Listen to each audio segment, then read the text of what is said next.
Stop me. Yo, somebody, I can't remember who called me the other day and was like, yo, remember when you and Rock was at the club like every day, all the time? As soon as we got a check, we was at Sin City. If I could get all that money back, yo. Remember the night that Tyson Beckford was balling up the fucking hundreds and throwing them at the strippers? Lord Jesus, dog.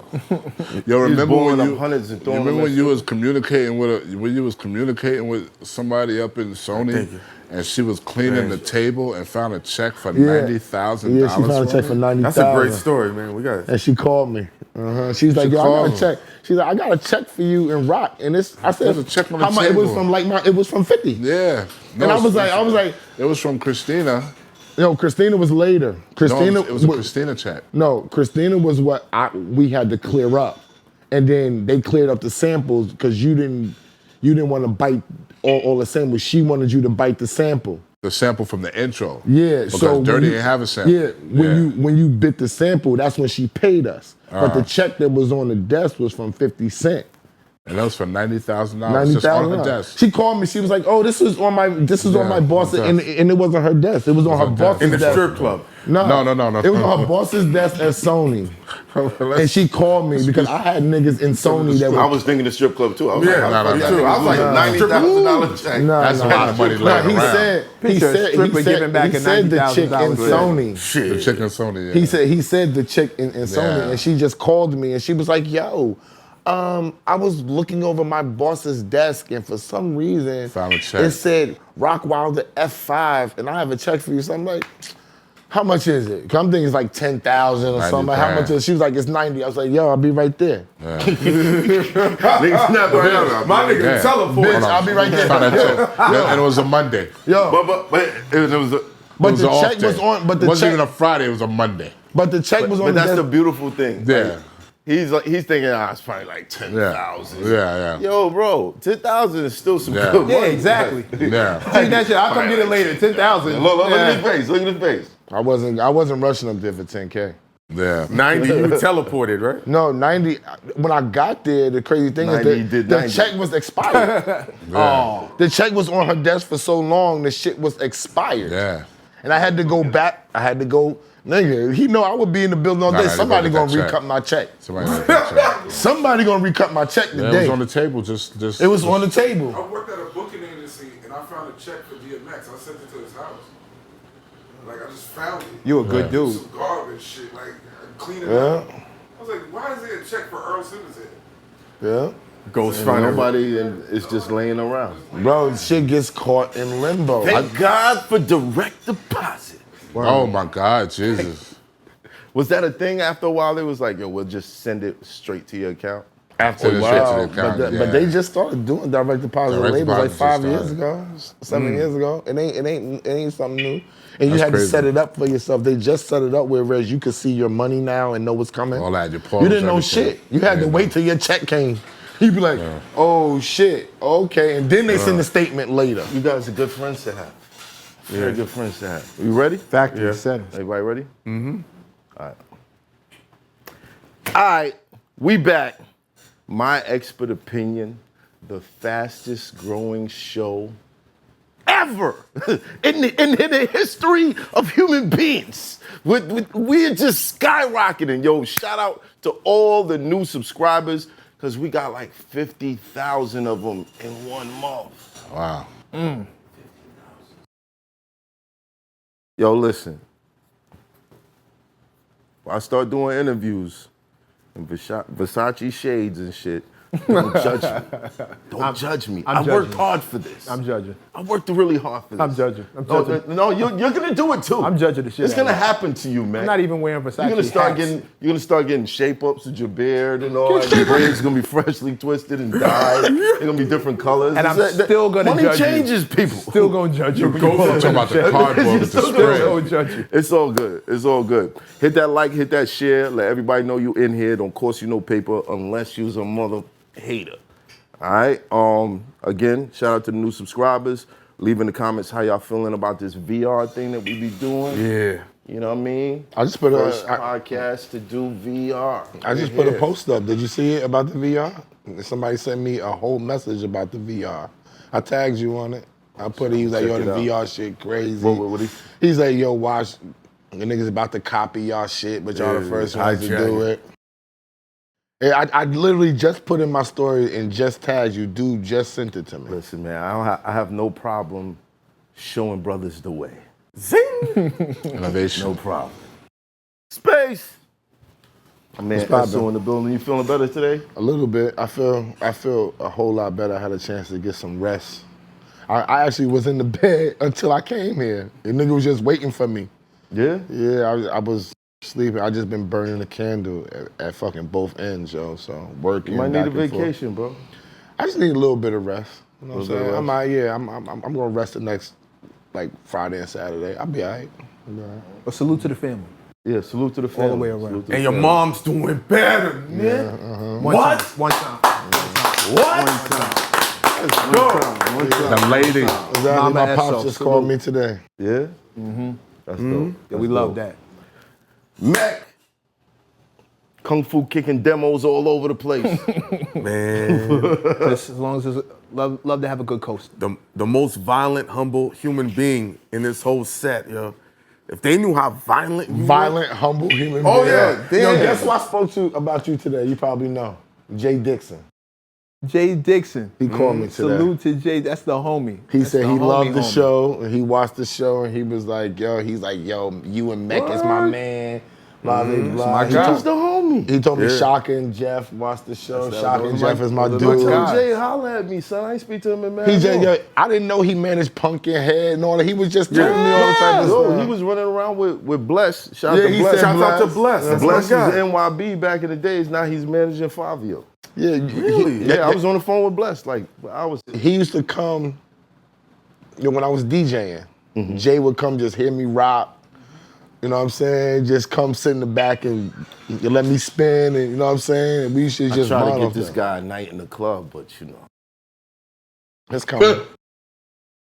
It's coming. I burned down too. Get it right. I burns down. Heineken. Hoorah. That's Hoorah. what's in your cup? Oh, I don't know what the fuck's in the cup. He can't say. It's Deuce. Hold on. Deuce. What's up on that Deuce? Yo, I want to say, at least 3 naked women hit me in the DM. They're ready to come on the show and the new late night show. Oh, I'm sorry, not on this one, clearly. He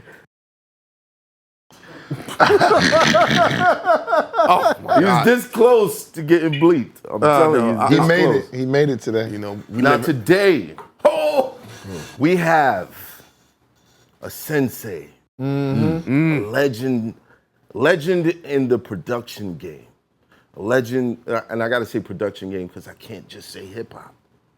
I can't just say hip hop. Nah. Your man has the spectrum. It's incredible. And he's always had good energy every time I saw him. Gracias. Every time, man. We're gonna figure out why today. We got Rockwilder.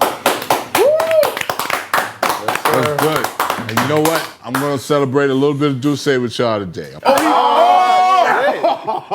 Yes! Let me find out. Yes! You know Yeah, what? You we're know gonna what? celebrate. I'm gonna take a little bit. Oh! Get in on the X, We're gonna nigga. Don't celebrate. leave us out. We're gonna celebrate Make it the Deuce. only, don't. More for y'all. Enjoy Enjoy yourself. More for y'all.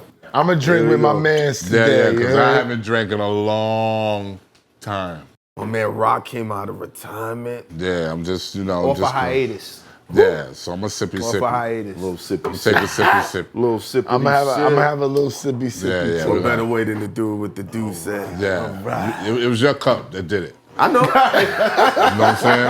I'm an influence to all the popes and monks. Cheers, Yeah, cheers. cheers, yeah, cheers. You need more than cheers. this? Nah, that's cool, that's cool. Now, Rock. I ain't even gonna need that. Cheers, ready, Rock? Cheers, Are we gonna get you out of cheers, retirement to go to the strip club? Oh, no. Strip clubs burnt it down. Big shout out to Jane Blaze. We burnt those down. Yeah, shout out to Jane Blade. There's nothing else that we have to do. I do want to say something before we start. What's up? I just want to tell this dude right here, thank you for, allowing me to manage him when I was a young kid. You know what I'm saying? I didn't necessarily have the credentials, but he saw I had the hunger and the knowledge, and he trusted me with his career and made me an A-list manager and gave me relationships for Dr. Dre, Beyonce, on down. I probably wouldn't be here doing none of this if it wasn't for him picking me up in 2003. So I just want to say thank you. Oh, respect. Toast to that too. Yo, salute. Yeah, man. The hustle definitely was there. You know what I'm saying? You know, it was definitely the hustle. It was hustle that you're seeing at a time when people was hustling. You know, and that's one of the things that kind of kept a lot of good franchises out the league because they wasn't hustling. You know what I'm saying? You know, they were smart. Some was good producers, some was good, you know, execs and everything, but that hustle had to be there. When the hustle came into the game, it separated the men from the boys. Yeah. You know what I'm saying? So, you know, get into gun and shit was two guns different back then. We're gonna get into 2 guns in the vest. 2 guns in the vest. Oh, the 2 guns. Oh, but I like to start these things off. You know, just jump right into like, you know, why didn't you sign with Jay-Z? Everything was kind of happening at a weird pace, and it wasn't the Basquiat Jay-Z that took me upstairs to Chamber. Which one? It was the Hustler. Right, You know what I'm saying? the Hustler, yeah. At a time at Def Jam where Def Jam was experiencing like a whole new aura. So it was Jay-Z, but it was DMX. It was DMX, but it was Ja Rule. It was Ja Rule, but it was Redman, Def Squad. Then it was Method Man, Wu-Tang. So you got Rough Riders, Wu-Tang, Murder Inc. Rockefeller. Everybody was like this. So you didn't know in the crystal ball what was really going down. And at the same breath, not to say that I refused it, it's just that I had already claimed the squad. Def Squad. I was already Def Squad. So it wasn't a thing to where, how it was is that, you know, to hear it now, when Blaze tells the story, it's weird because Blaze got the call about the squad that they were forming. I just went upstairs to get changed because they saw me deliver like a good portfolio of music. You know, tell them about the beat tape though, because that's because that beat tape was like one of the most monumental beat tapes in the game. Yeah, Reservoir Dogs. A lot of people don't know. Reservoir Dogs was a song that I actually did, and me and Pop. There was a guy named Pop that used to come by my crib, and people used to do this. You know, if you didn't know how to really do music, you would come to a producer's house with ideas. Right. He would come to my house he came to my house with an Usher idea one time. We did a beat. He came to my house with another instrument. So he would put these instrumentals or songs that he would hear from Usher or Faith and everything, and he would put them on tape and be like, "Yo, loop that up." So he came to my house one day. He didn't have no songs. He didn't have no songs. You know. So he said, "Leo, let's go through your crate." So go through my crate. Now, these ain't my records. These are my boy Dwayne's records. You know what I'm saying?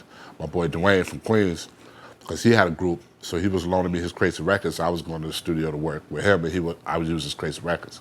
So I went through the crates of records. I pulled up. What was that, Shaft? I pulled it up. He was like, "You did anything with it yet?" I said, "Nah, I ain't really do nothing with it yet because this is my boy's crate, but I'm going through his crate. I touched this." He was like, "All right, so we should loop that up, see what's up." So I looped it up, chopped it up. He took the beat, made a copy of it, left my crib. Next thing you know, I think it was my boy Seal. Seal was my boy down the block that always was up on anything that got released right away. And you know, remember when cassettes was being released right away? Like, you know, the niggas that was really on it, was on it. He was like, "Nigga, y'all just heard Jay-Z's album, man, your beat is on there." He said, "Nah, nigga, that beat you did upstairs." I said, "For real?" He said, "Yeah, man, that beat you did upstairs, nigga." So I played the album. I said, "Oh shit, that is the beat." Produced by Eric Sermon. Right? So DJ Twins, which, you know, I knew them from '92 when we met Redman, like You know what I'm saying? You know, they knew about the story because they know the beat. We was working every day. So they ended up going on tour with Jay and them on the backstage. It was the Hard Knock Life tour. Right. So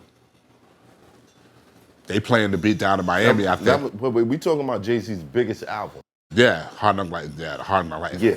So and a posse cut with Beanie, a budding Beanie Siegel. Yeah. Source Money. Yeah. Who, in my opinion, is him and Jay. If you want to argue best verses, it's him and Jay. We can have this debate. The only niggas from Brooklyn have that in them. That's that conversation. You know, Brooklyn niggas do that.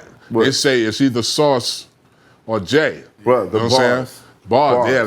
That's a Brooklyn law. Okay, so you saying it's somebody else that should be in there? No, it's just that Brooklyn holds that type of credibility with Sauce and Jay. Yeah.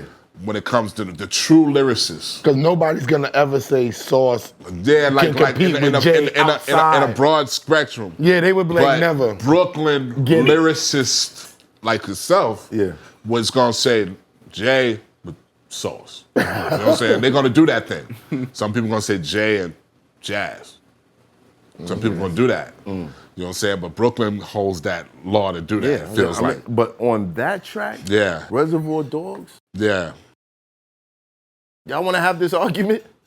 Do y'all want to have this argument? They're going to go crazy in the comments. Somebody hit me about Sauce Money wanting to come up here, too. Yeah, I spoke to him. We're going to make it happen. I know it's people. Sauce holds the gutter of the whole gumbo. You know Sauce. You know Sauce. Bruh, one line. Shook the whole rap game with just one line. Yeah. Motherfuckers thought I was Chinese the way they duck Sauce. Fire.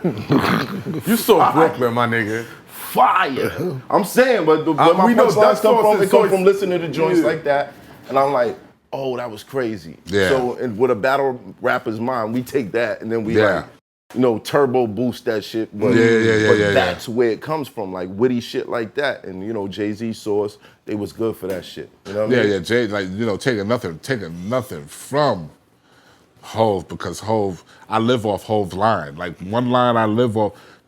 One line I lived off with my finances when it came to you got flash now, but time will reveal money.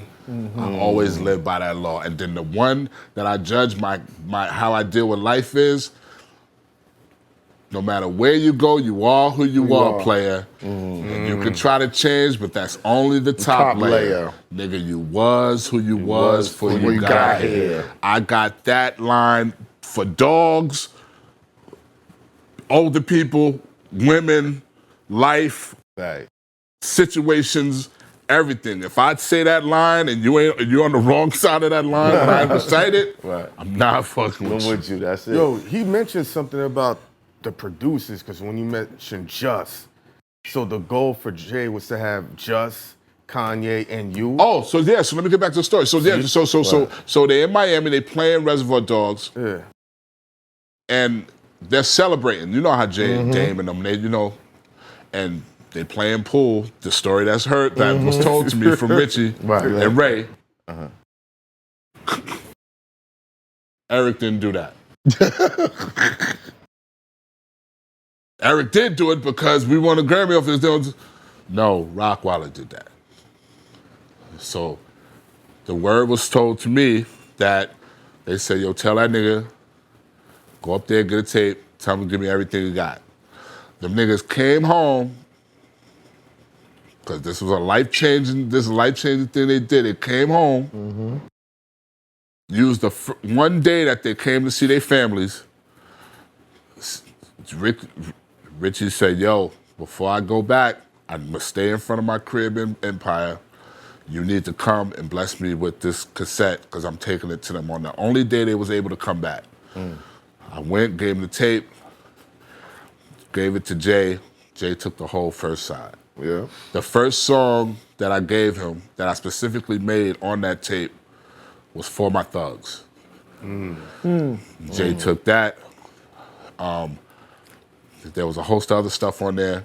Do It Again was on there. You remember the other ones that he took? Do It Again was on there. Do It Again? Do It Again. They bought like 10 out of 13. Yeah, like Flex had 4 Leave from that tape. That was If I Get Locked Up by Eminem.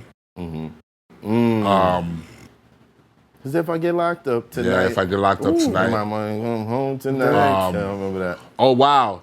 Murder Rap was on that cassette. That was Fat Joe and Armageddon. Oh shit. Was any pun stuff up there?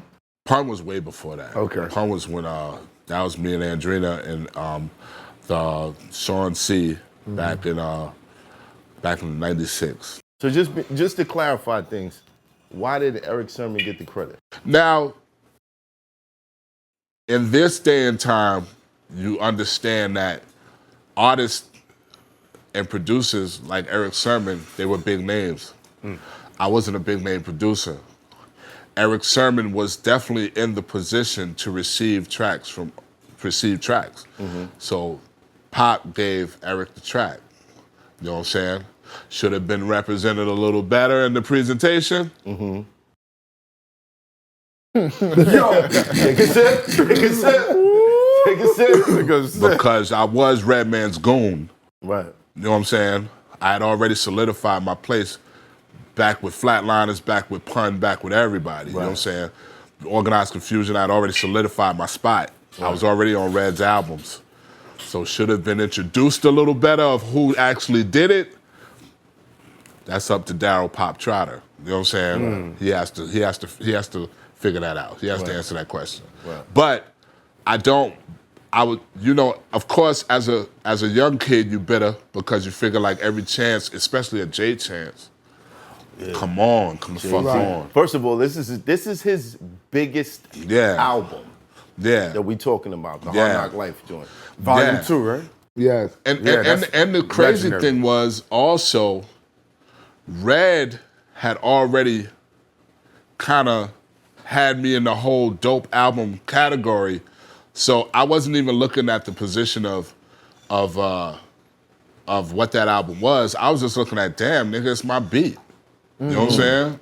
You know what I'm saying? So, so when that happened, and I did that for Jay was in Sony, so I was constantly coming in there with beats, and he was taking stuff. On that Stop Chill was on that beat tape too. Stop Chill. So when Stop Chill, so when it got to the Stop Chill project, the vibe is in the room like, yo, we need to sign this nigga. We need to chain this nigga. So they took me upstairs and they said, yo, we want to chain you.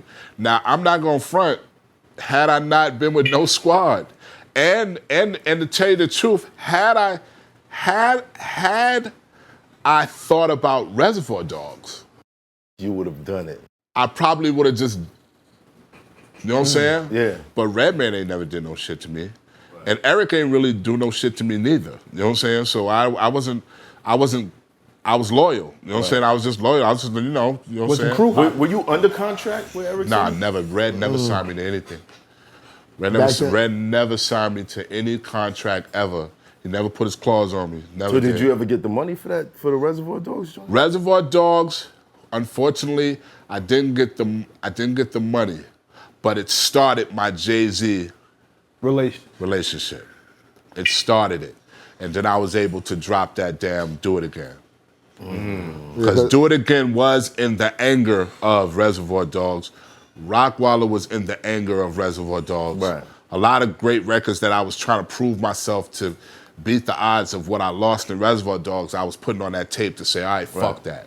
Now, originally, was the Prodigy sample in the original beat? Now, the Prodigy, all right, so we're going to do the Throw Your Hands Up? Yep. All right. So, of course, I'm doing the beat, Throw Your Hands Up joint, come on. I actually took it from the acapella of Throw Your Hands Up by Cypress Hill. With Cypress Hill, MC8, Redman, Eric Sermon. I think that was the only people on there. So I put the Throw Your Hands Up in there. I'm figuring since it's only an acapella, ain't really nothing to clear, and it's a remix. So the Soul Assassins say, yo, this is a Soul Assassins in the building on the new Cypress Hill remix. We want you to throw your hands up. Yeah. I sampled it, throw your hands up. Put it in a song, I didn't think nothing of it. So, song comes out, blows up.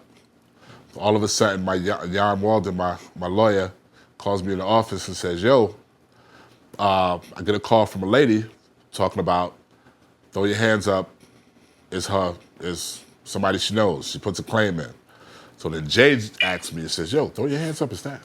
So I said, damn, I sampled it from a joint, acapella, you know what I'm saying? I was saying to myself, it does sound like P, but it does sound how the like fuck? P. I always thought it was just thought somebody was a good sample nigga that caught it. Yeah. True story. I'm in Virgin Records when it was on the 42nd Street. I mean, not 42nd Street, but the Times Square. Yeah. I'm in there buying records.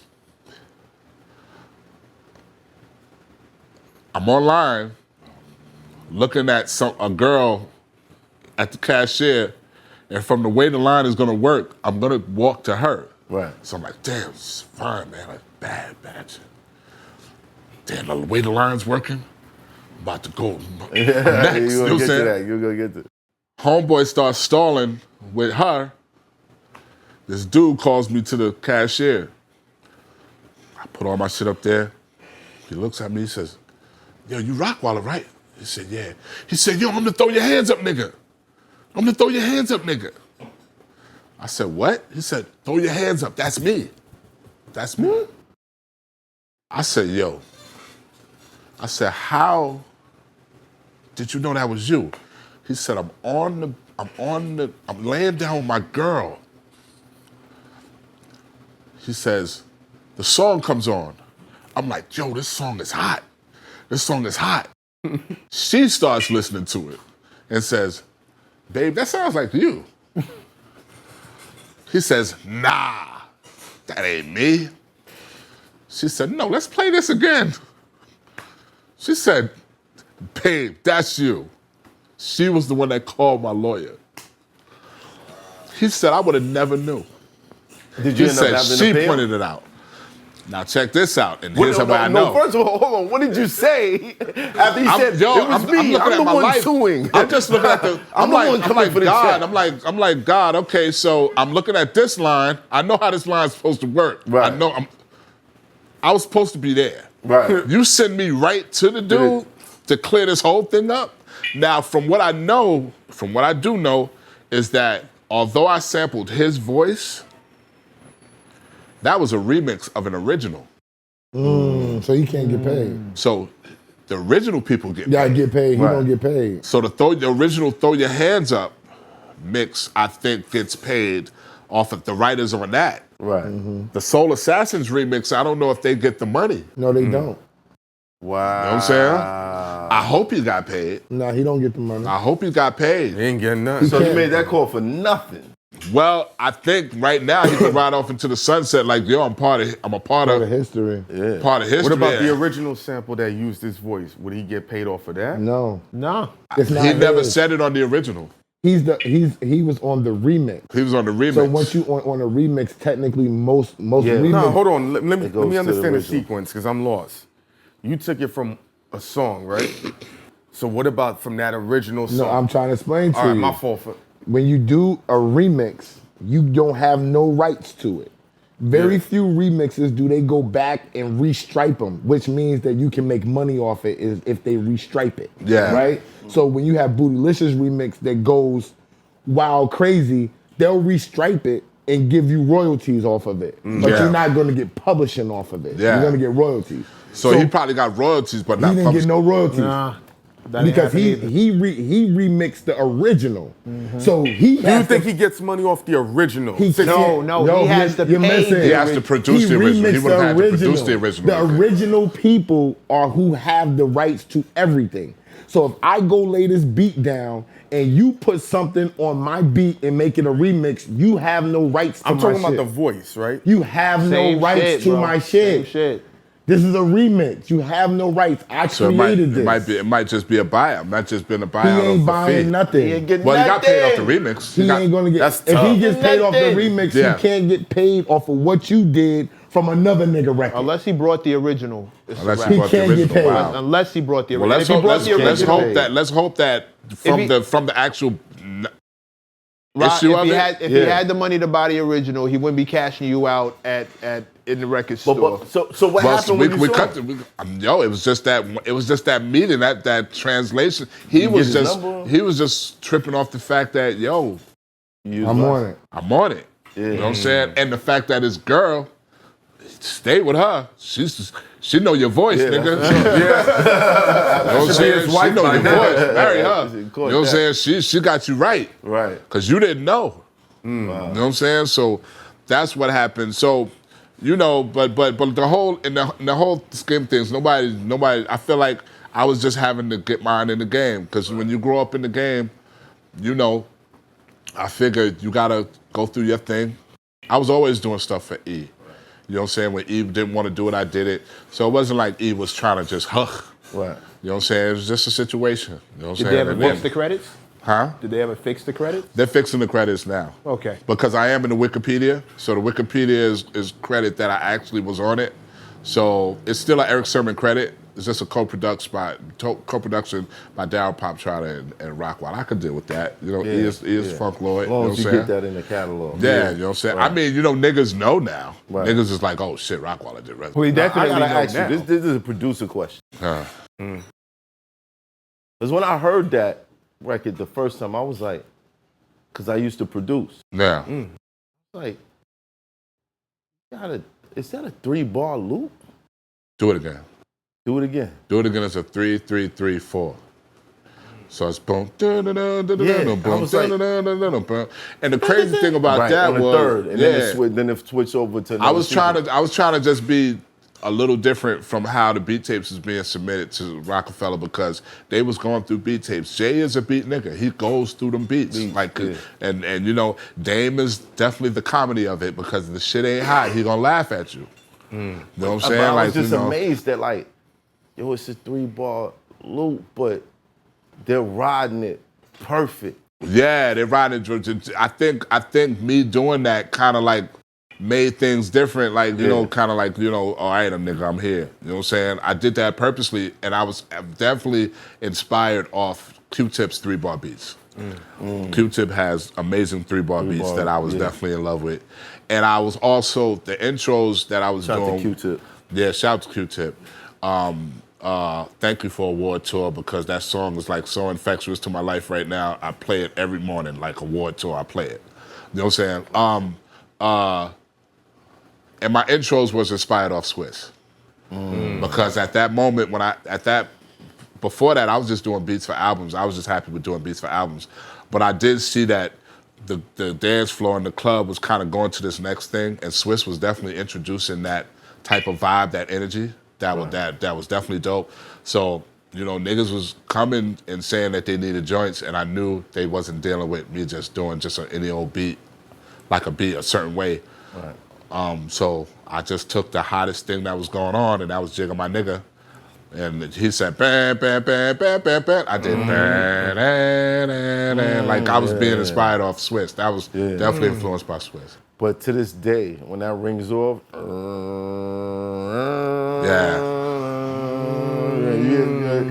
it's just like, crazy. And that's how I felt when I used to hear Jigga My Nigga. I used to be like, damn, when that bam, bam, bam, bam. Like Swiss used to have them intros and I was like, all right, so in order for me to jump in, I gotta introduce my shit too. Yeah. So Swiss was definitely my inspiration for that That intro. shit's hard. That's what's up, crazy. How you feel about the young kids saying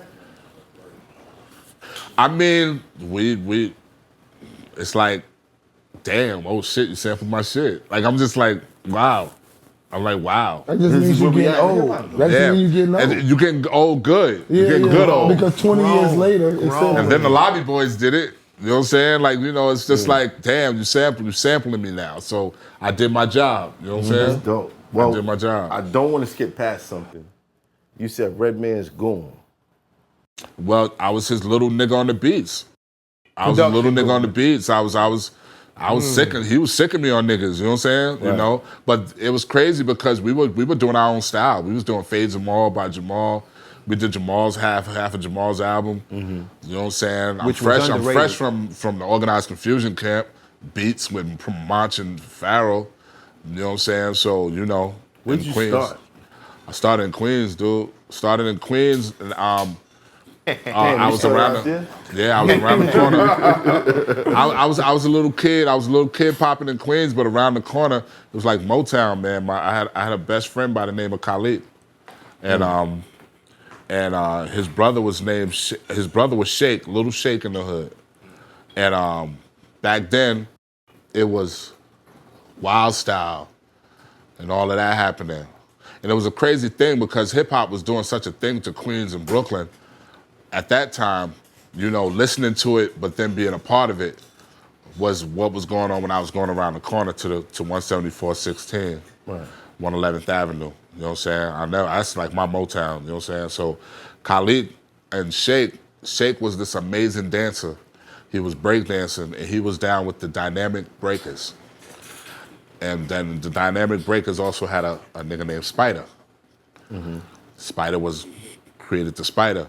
So this was happening around the corner from my crib. So you got Sheikh, the crib had so many other pop dudes coming by, Justin from Flashdance, Mr. Freeze, Big Sheikh, that was from, I think it was from Uptown or from Bronx something. I don't know what. Bronx. He was from the Bronx. You know what I'm saying? And then D-Rock, which was also Sheikh's protege, dancing. But then while this was happening, Larry and Troy was from Southside. That was Organized Confusion. They was coming by the crib. But then we had a bus route coming through Queens that would take us all home from school. On the bus, Jerobi, Fife, him. He was a little kid. Arden, little kid. That be with Jerry Wonder. These are babies. He was a baby. He's known me my whole life. You know what I'm saying? That house he's talking about is my mother's house. Yeah. Wow. It's my mother, Sheikh is my older brother. Yeah, so big shout out to Jerry. Shout out to Jerry. Yeah, Jerry Council, yeah, she was serious.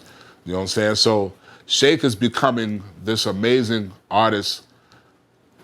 Across the bridge, LL was about to pop. Run was about to pop, DMC about to pop, but then I'm going to church. And my mother's going to be a preacher, and then she's also in the same class as a preacher by the name of Elder Martin. His son was Christopher Martin. Which was Play. Wow. Kid and Play. So this is all happening. Show too. Yeah. This is all happening around. It's all happening around the same time. Like we're on the bus. He's a baby, but in the back of the bus, Fife and Jerobi is like, "Yo, John." Was he an annoying kid? Was he? Nah, just like you know what's funny? You know what's funny? We played. We had fun, but the music was right there. The music was right there. We had Spank G on my block. My boy Andre, his brother's name was Spank G. Spank G and Dada Rock from Southside. They was rocking with Grandmaster Vic and DeWitt. Meanwhile, the Lost Boys whooping niggas' asses on 169th and Rockaway. Like 169th at the train at the bus station, but then at Rockaway, there's fights going on. There's Hollis and Southside. Yeah. I'm going to Martin Van Buren. Irv Gotti's going to school. He's bringing in the Bigger Endeavor cassette. But then again, one of my best friends, big shout out to Craig, Lamont, Dennis Cherry. Dennis Cherry's nephew was Ja Rule. We cut in class going to Dennis' house. Ja Rule in the crib, little stocky kid with curly hair, looked like he needed to do something. Either you gonna do something, either you gonna be a dope ass drug dealer, or you gonna be a rapper. You gonna do something. But then again, we go to Coliseum. Somebody pulling up with the Benz is 50, chubby 50. Wow. Talking about all these niggas is whack. I'm about to fuck all these niggas up. Watch. Selling drugs, hustling. Wow. This is all happening at the same time. Literally. That's before a guy showed up. Yeah, because then Damien, they come from the house. Sheikh then just got Khalid, my best friend, to dance in this video called Groove Me from Guy. Next thing you know, this group is supposedly supposed to blow up. Teddy Riley's in the group. This new sensation producer, Damien, ends up staying at Shake's house during the time of the Guy situation. So when Guy came out, and no disrespect to Damien because he had money, he had a situation, but it was just everybody was always at the house. It was always at the house.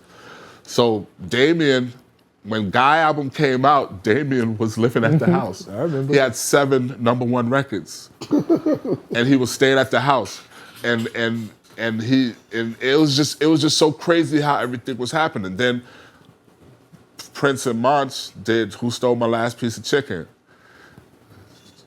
Irv Gotti just doing everything. He's doing everything. Cash Money Ja Rule Click get and Cash all that. Money Click with Jody and Chris Black. Like everything's happening and Mike everything's Geronimo. happening. Yeah, Mike Geronimo's happening. Everything's happening. Get the And we are fortune, part of it. motherfucker, We going please. to the park jams. We going to the studios. Tribe Called Quest. We look in the back of the video of the El Segundo.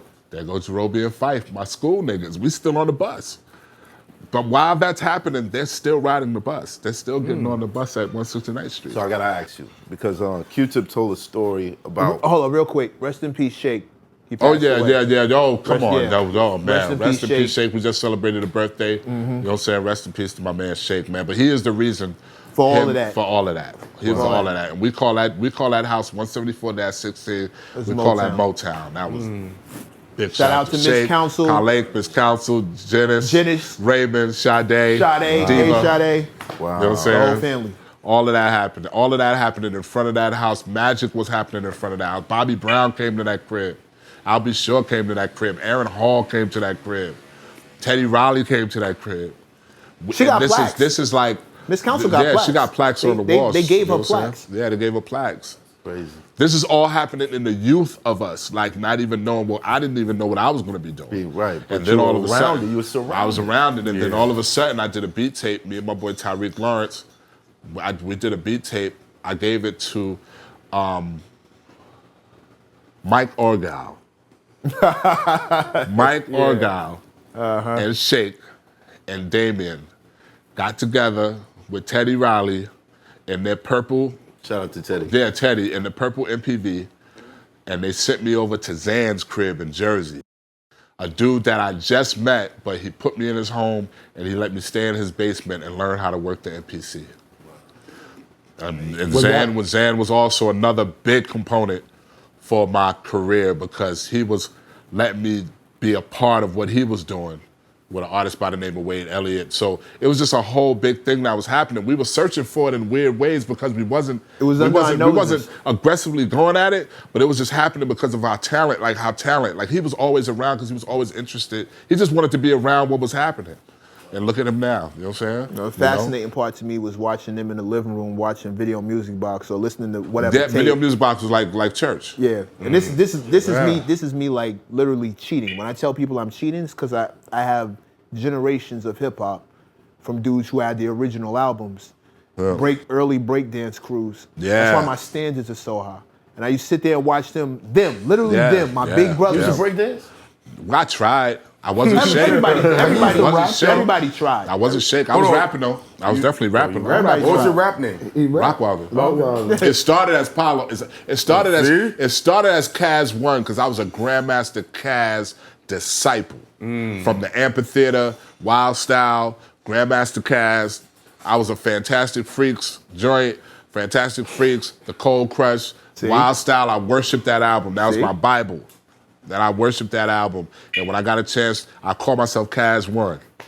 I didn't know who I was disrespecting. But in my Queens, I was Kaz 1. Then I went to Apollo, Greek God of Poetry, and then I went to Rockwilder. And they would sit around watching TV, talk about, see, that line right there, that nigga biting, he biting, he got that. And I would be back. How the fuck do you know? Out of all the songs, how did you know that line came from that guy? Like, that shit used to blow lyrics back then, man, it was a special thing. With the biting, that biting thing, it was spoken about biting in people's raps.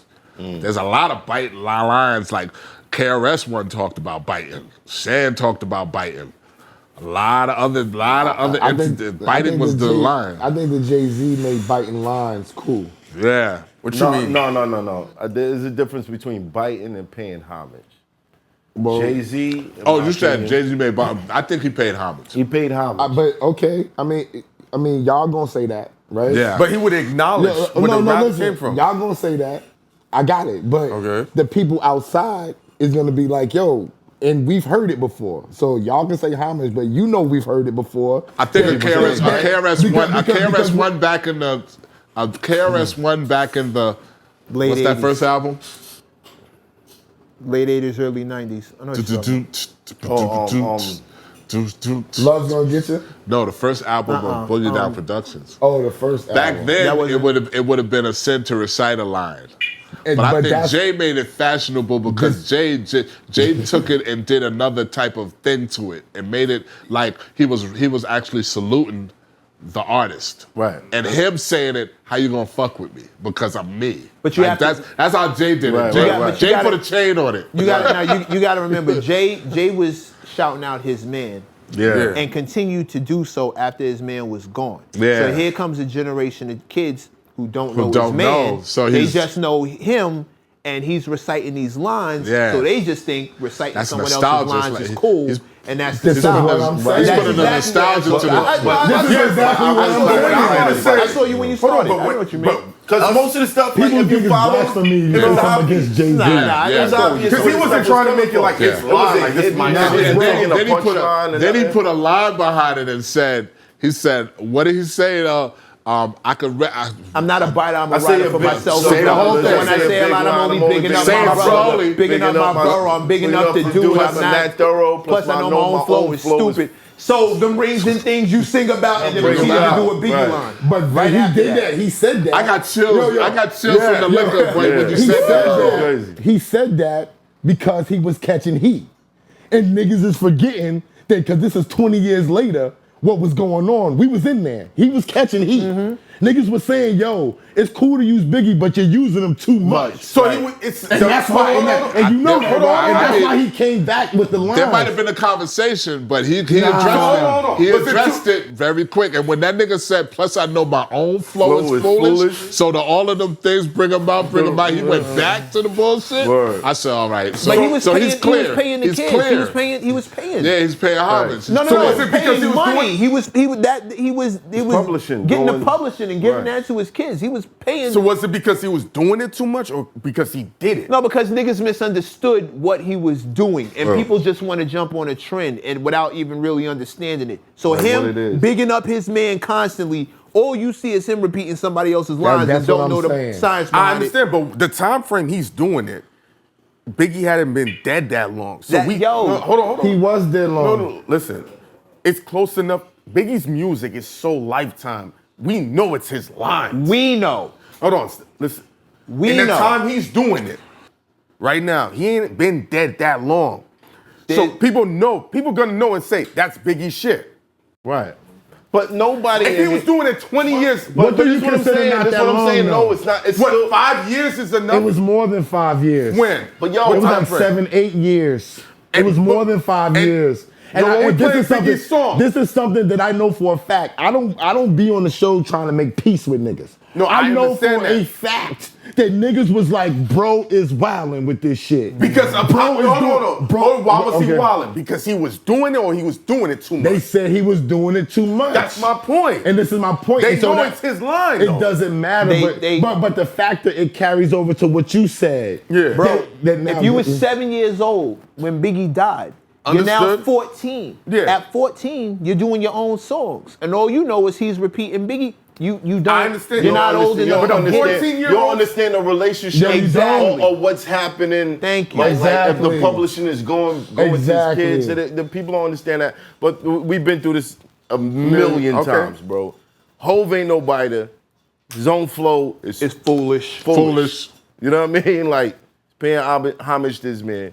That's cool. I'm talking about biting where somebody would take a Stealing line it. because they don't think They people don't think won't you gonna recognize know. where it came from. I know, but y'all are You dig what saying I'm it in a saying? different context. You're not understanding the context of me and him. No, I saying. understand where you We're coming not from. saying No, we Hov- understand We're not that. saying I that get Hov where is you're a coming biter. from. 1 We're billion not saying percent. that Hov- That that it's Hov- not. It's other people who might not. It could be understand misconstrued for that, and that's why But these that's people will why go out we're and do here it. to tell y'all Jay-Z is the man. Because, Math, you just spoke about that, especially in battle rap. Niggas is sitting there like, oh, he ain't lit enough.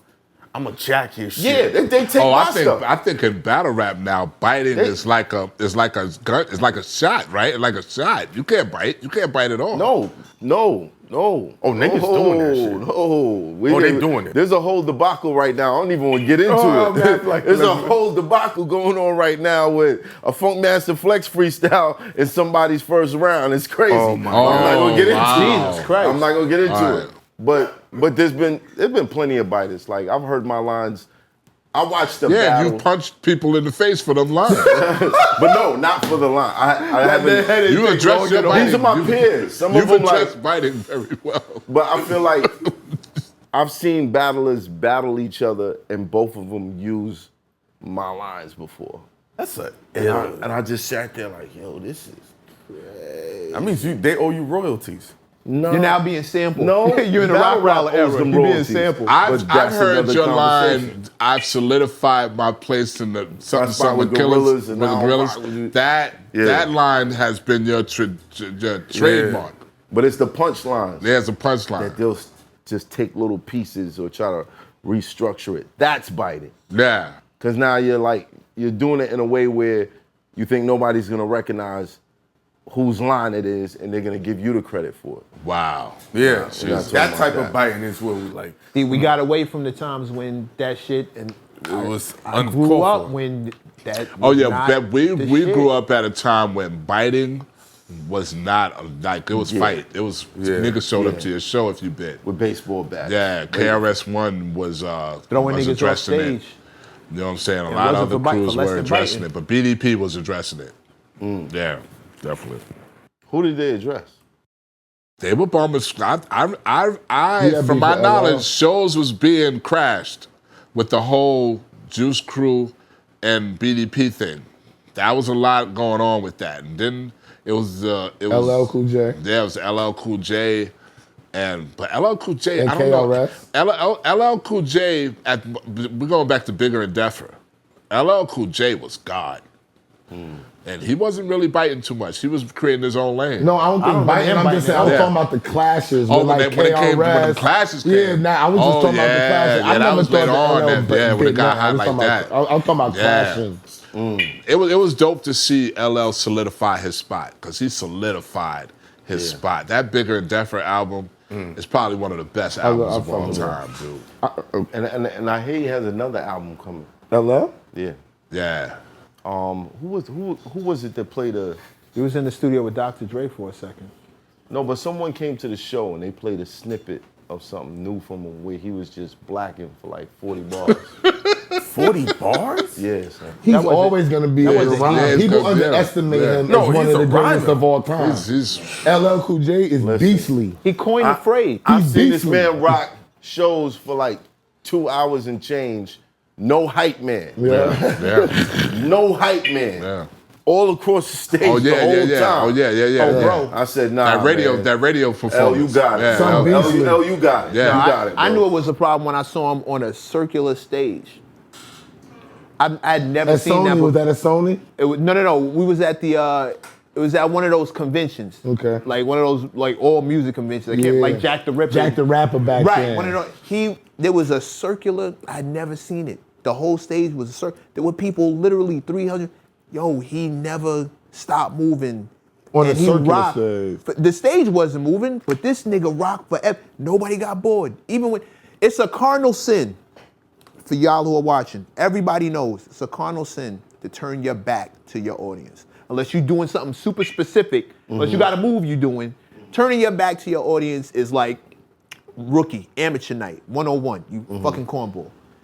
This dude, nobody cared that his back was turned because he was going so hard. Now, I'd never seen no shit like that before. A rapper on a circular stage and he just bodied it. Again, for like a hour-long set, Nah, he's ill. bodied it. I got a question for you though, Rock. Do you think that you're the most underrated producer out right now? Nah.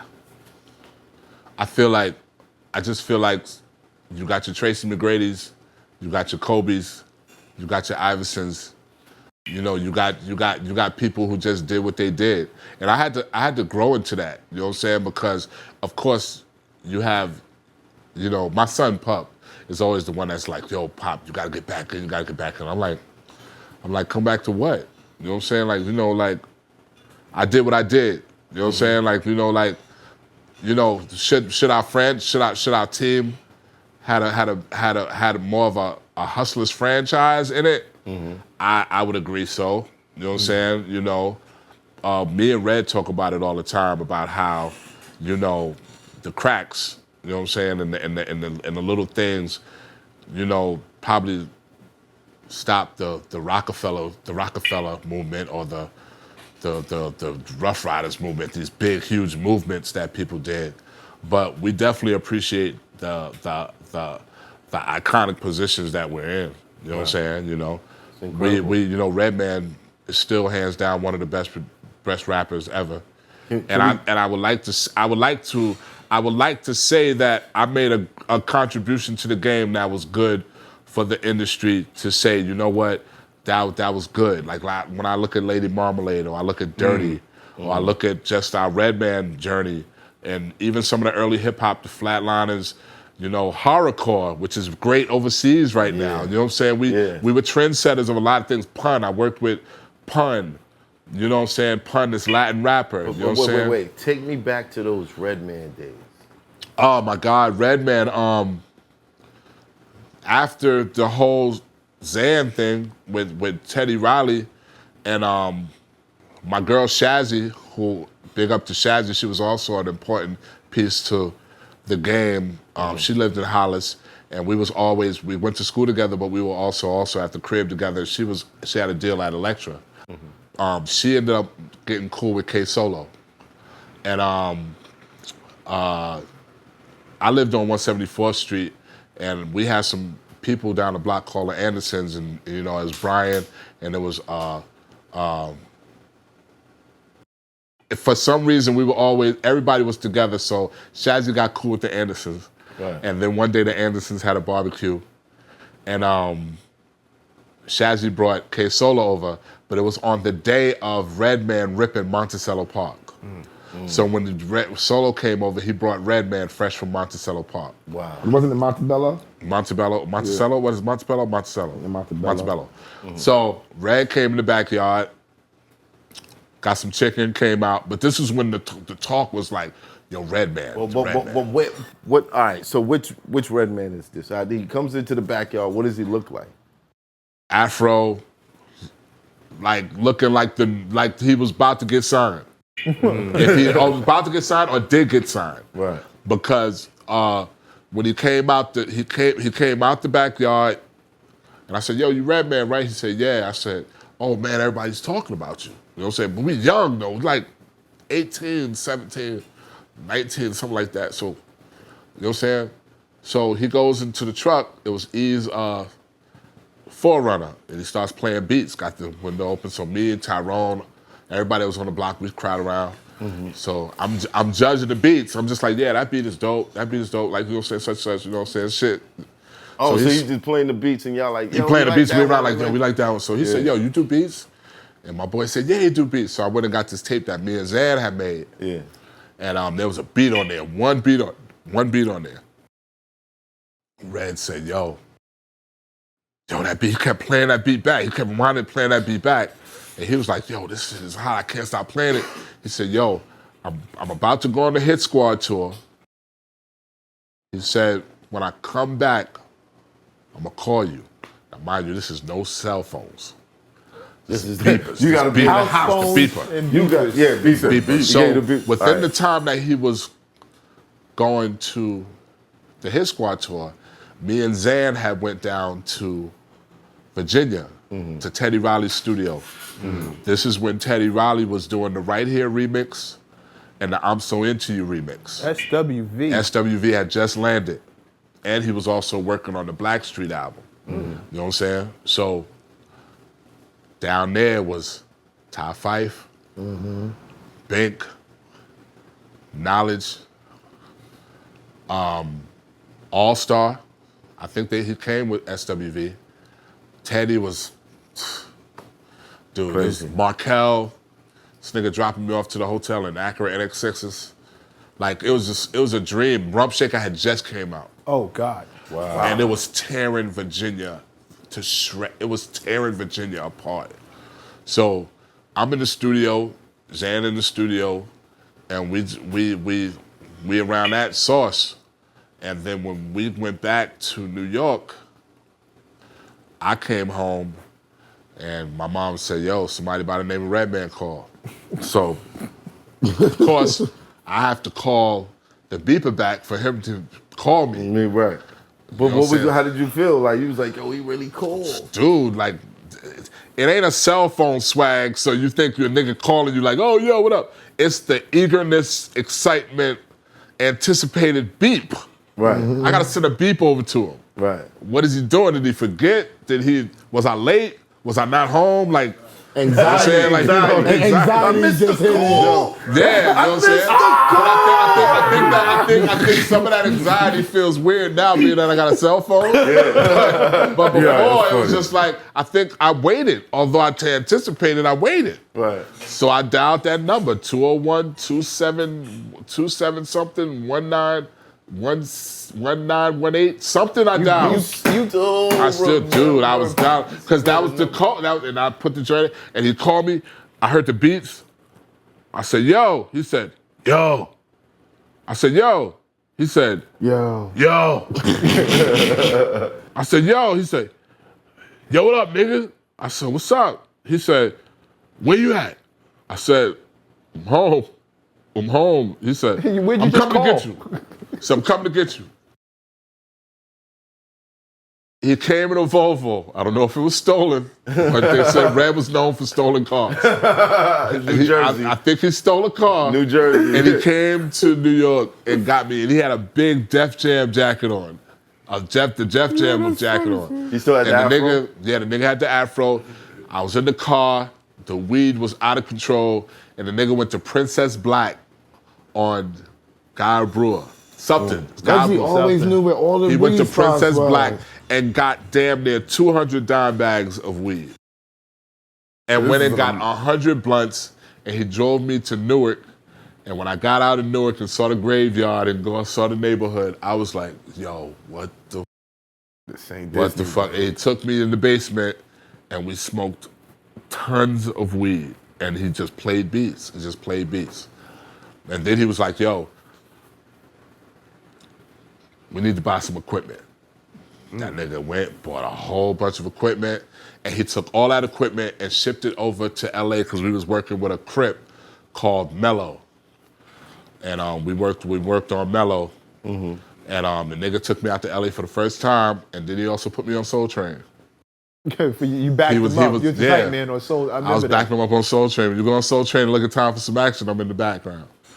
Because, you know, he always had double vocals. So when he said, yo, I need you to do the double vocals, I'm sitting there like, yo, you want me on Soul Train? He said, yeah, nigga, you're gonna hold the mic. And he held the mic. And there's two dudes in the back. Those are two Crips back there. That was from the same, the Southside Crips, from the same Crips. Yeah. That one? That one right there, yeah.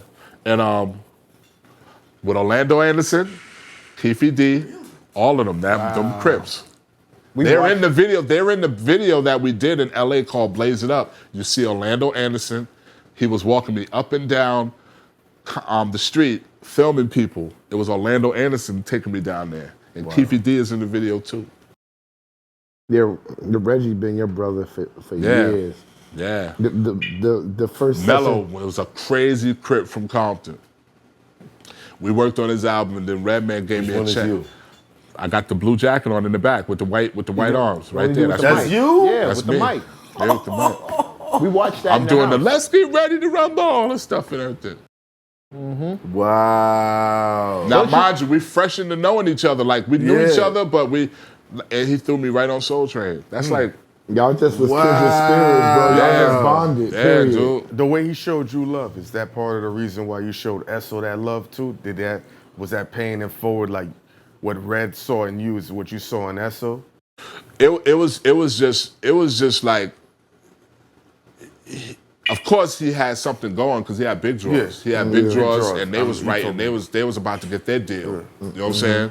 And I just saw the hustle, and I was between management, and I saw the hustle, and we was coming to this. He was coming to the studio, bringing his writers, and we was just vibing. Shout out to Kamala Gordon. Kamala Gordon put it down for us. Tanisha, you know what I'm saying? Big shout out to Chanel. You know what I'm saying? Like. You know, Juanita came through, and we were just writing records. We were just writing a lot of records. You know what I'm saying?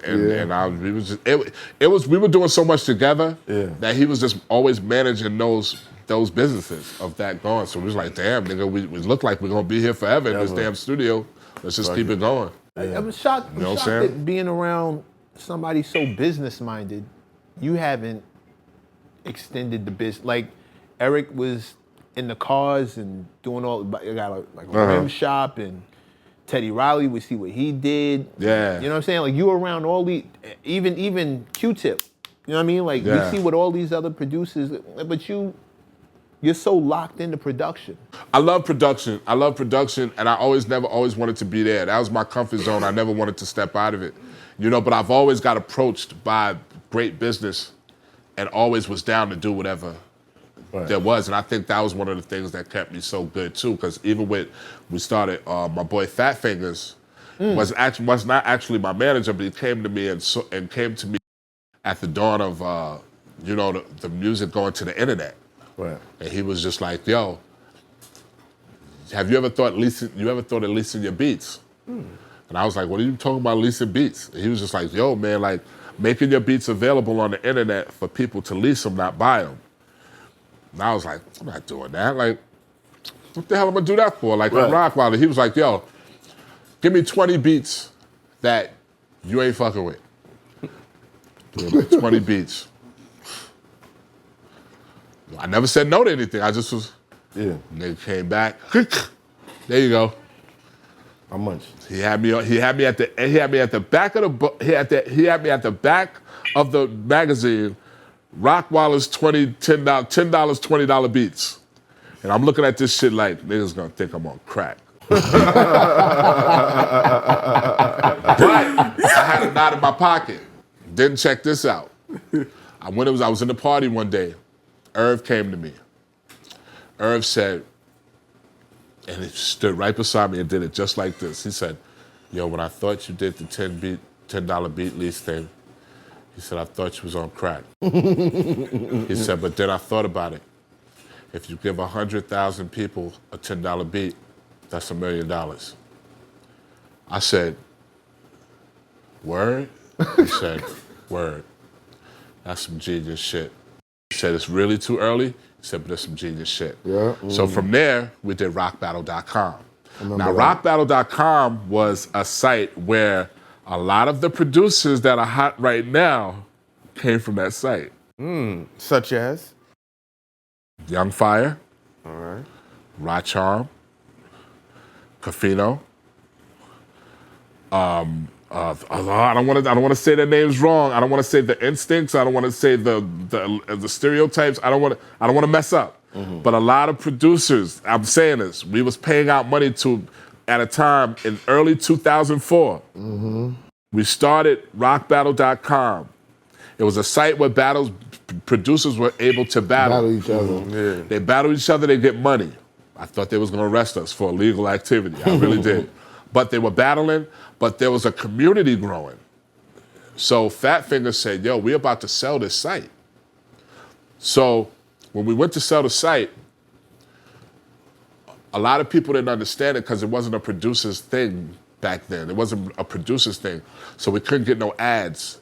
And a lot of people that had beat machines that had shit like that, like Reasons and all of them, they didn't know how to sponsor us because we were so early. We went to one place that was interested. It's called jack9.com. We went to them, big shout to Icarus because he hooked it up. And the guy was like, what I'm gonna do at this site? This site is, it's producers, but when are producers gonna be elite?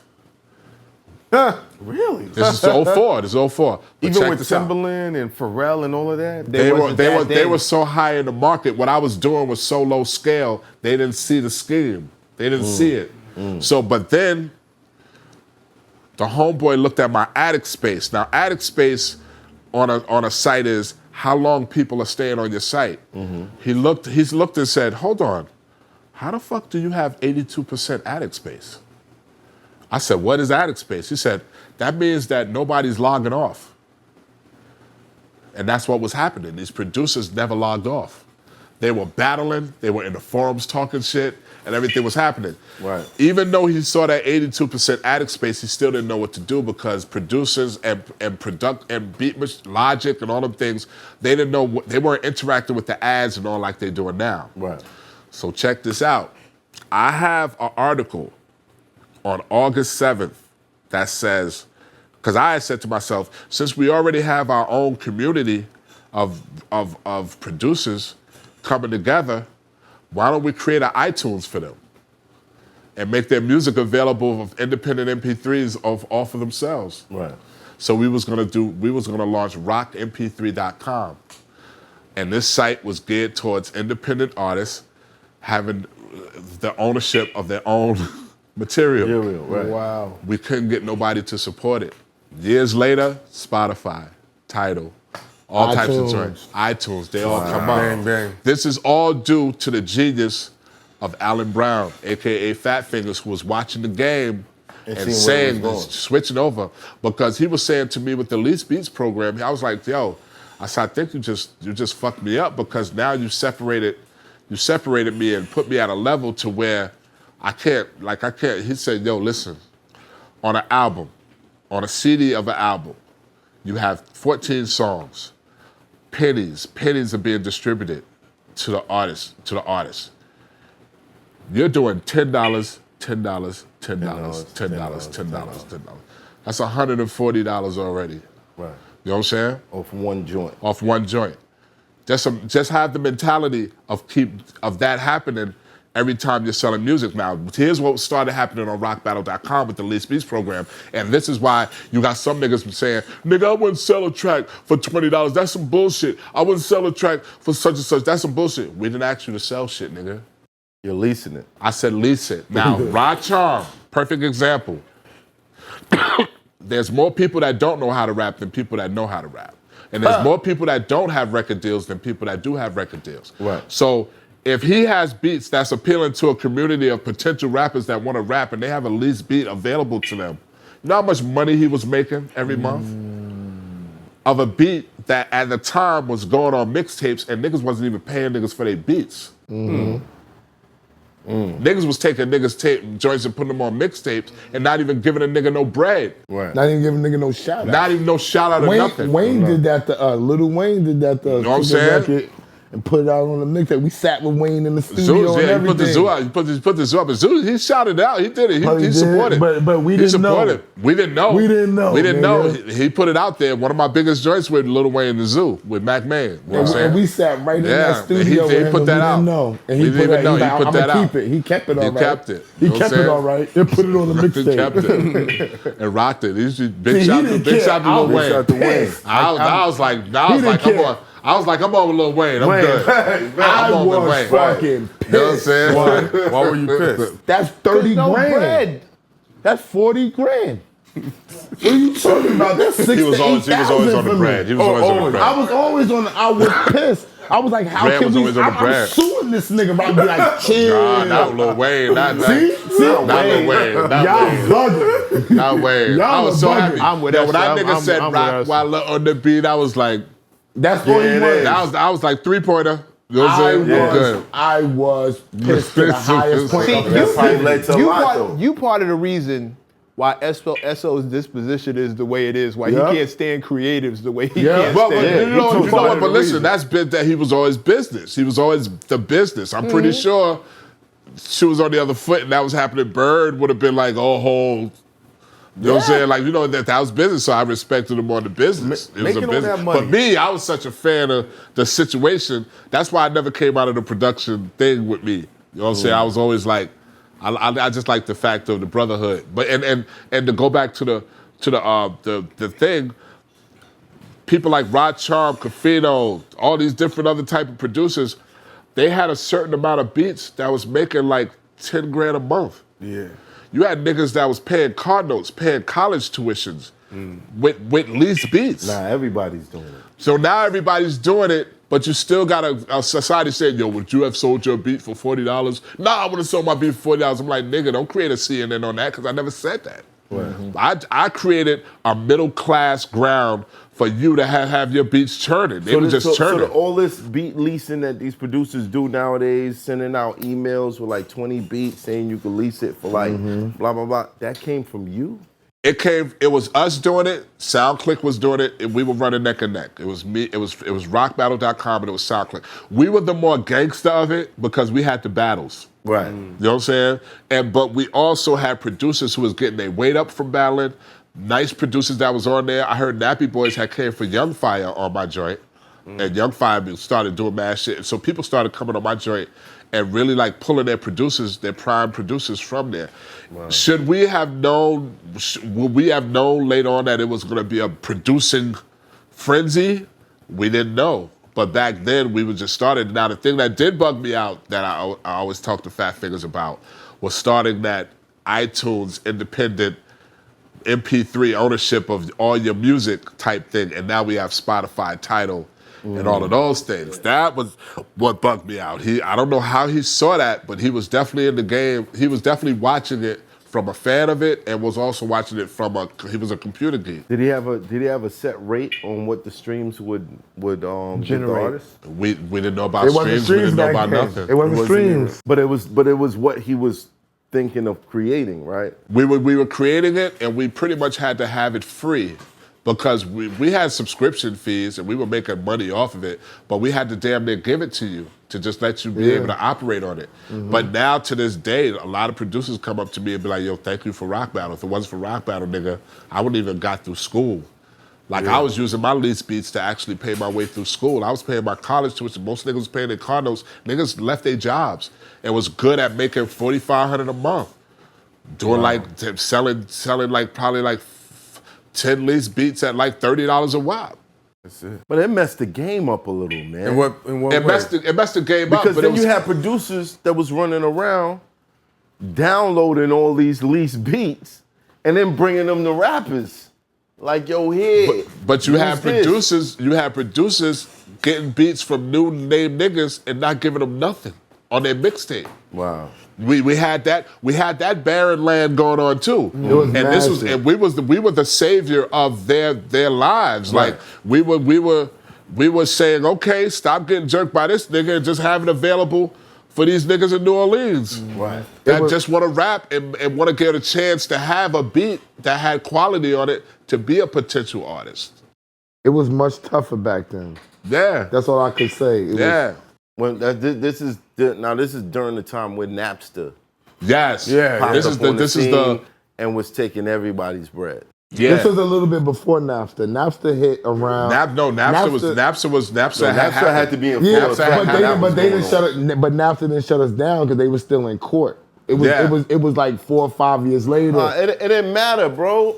We was 04. 04 was 04. LimeWire came after. LimeWire. Oh God, LimeWire. So as Napster's in court, there were like 5 other different joints that just popped up out of nowhere. So it was like, damn, like we're not paying for records Precursor no to more. the And the streaming crazy era. thing was with us as producers, you know, we didn't know how we was gonna be swimming because the internet had came so hard. The way I looked at it is now, damn, people could download their favorite record for 99 cents. They don't have to download the album no more. So now the whole album suffers because now somebody's just downloading the single. We don't have the rules no more for our contracts to be honored as far as the whole album. Right. I only had a few singles. You know what I'm saying? So it didn't, to me, it was looking like as if, damn, what we gonna do now? But then what happened with the whole streaming situation, it started turning shit into where if you're on the popular albums, and even though you're not on the popular album, and even though you don't have the single, but you're on the popular album, you're now in the playlist of people's playlist. Right. So you're not really worried too much about the actual picking from the album. You just want to have Christina on everybody's playlist. You want to have Do It Again on everybody's playlist because everybody's creating their own albums now. Right. I got you. So then all of a sudden, I turned into I go autopilot. I feel like Streaming Napster and turns all that into came autopilot. out. I'm autopilot now. Now So I'm the residuals is coming in ridiculous. residuals coming ridiculous now because I'm on playlists. I'm on everybody's pop 50 Cent. I did Like My Style. Like My Style is on niggas' playlist. Right. You know what I'm saying? Do It Again. You Came Up by Big Pun. That's on everybody's playlist. You know what I'm saying? Why? It's the most. If I Get Locked Up on everybody's playlist. You know what I'm saying? So it just created like the now I'm like this. So You know, did you get to sit in the studio with any of these artists, or did they just take the beats and then? I sat in the studio with a lot of artists. I wasn't part of the whole submit beat thing. I didn't do that. I was in with B. I was in with E. No, Eminem and Dre I wasn't in with, but I was in with Dre, and I was in with Exhibit, was in with Christina, in with Missy, in with Pig, in with Maya, Janet. You know what I'm saying? What was it? What was it like? What were some of the best sessions that you ever sat in? Some of my best sessions was with Jimmy Jam and Terry Lewis.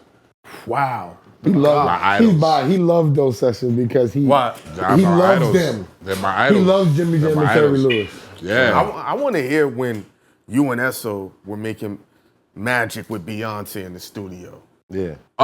That was Like running around. Like I've heard the stories. Well. To be very honest, she's one of the more professional people in the studio. Very professional. She's a leader.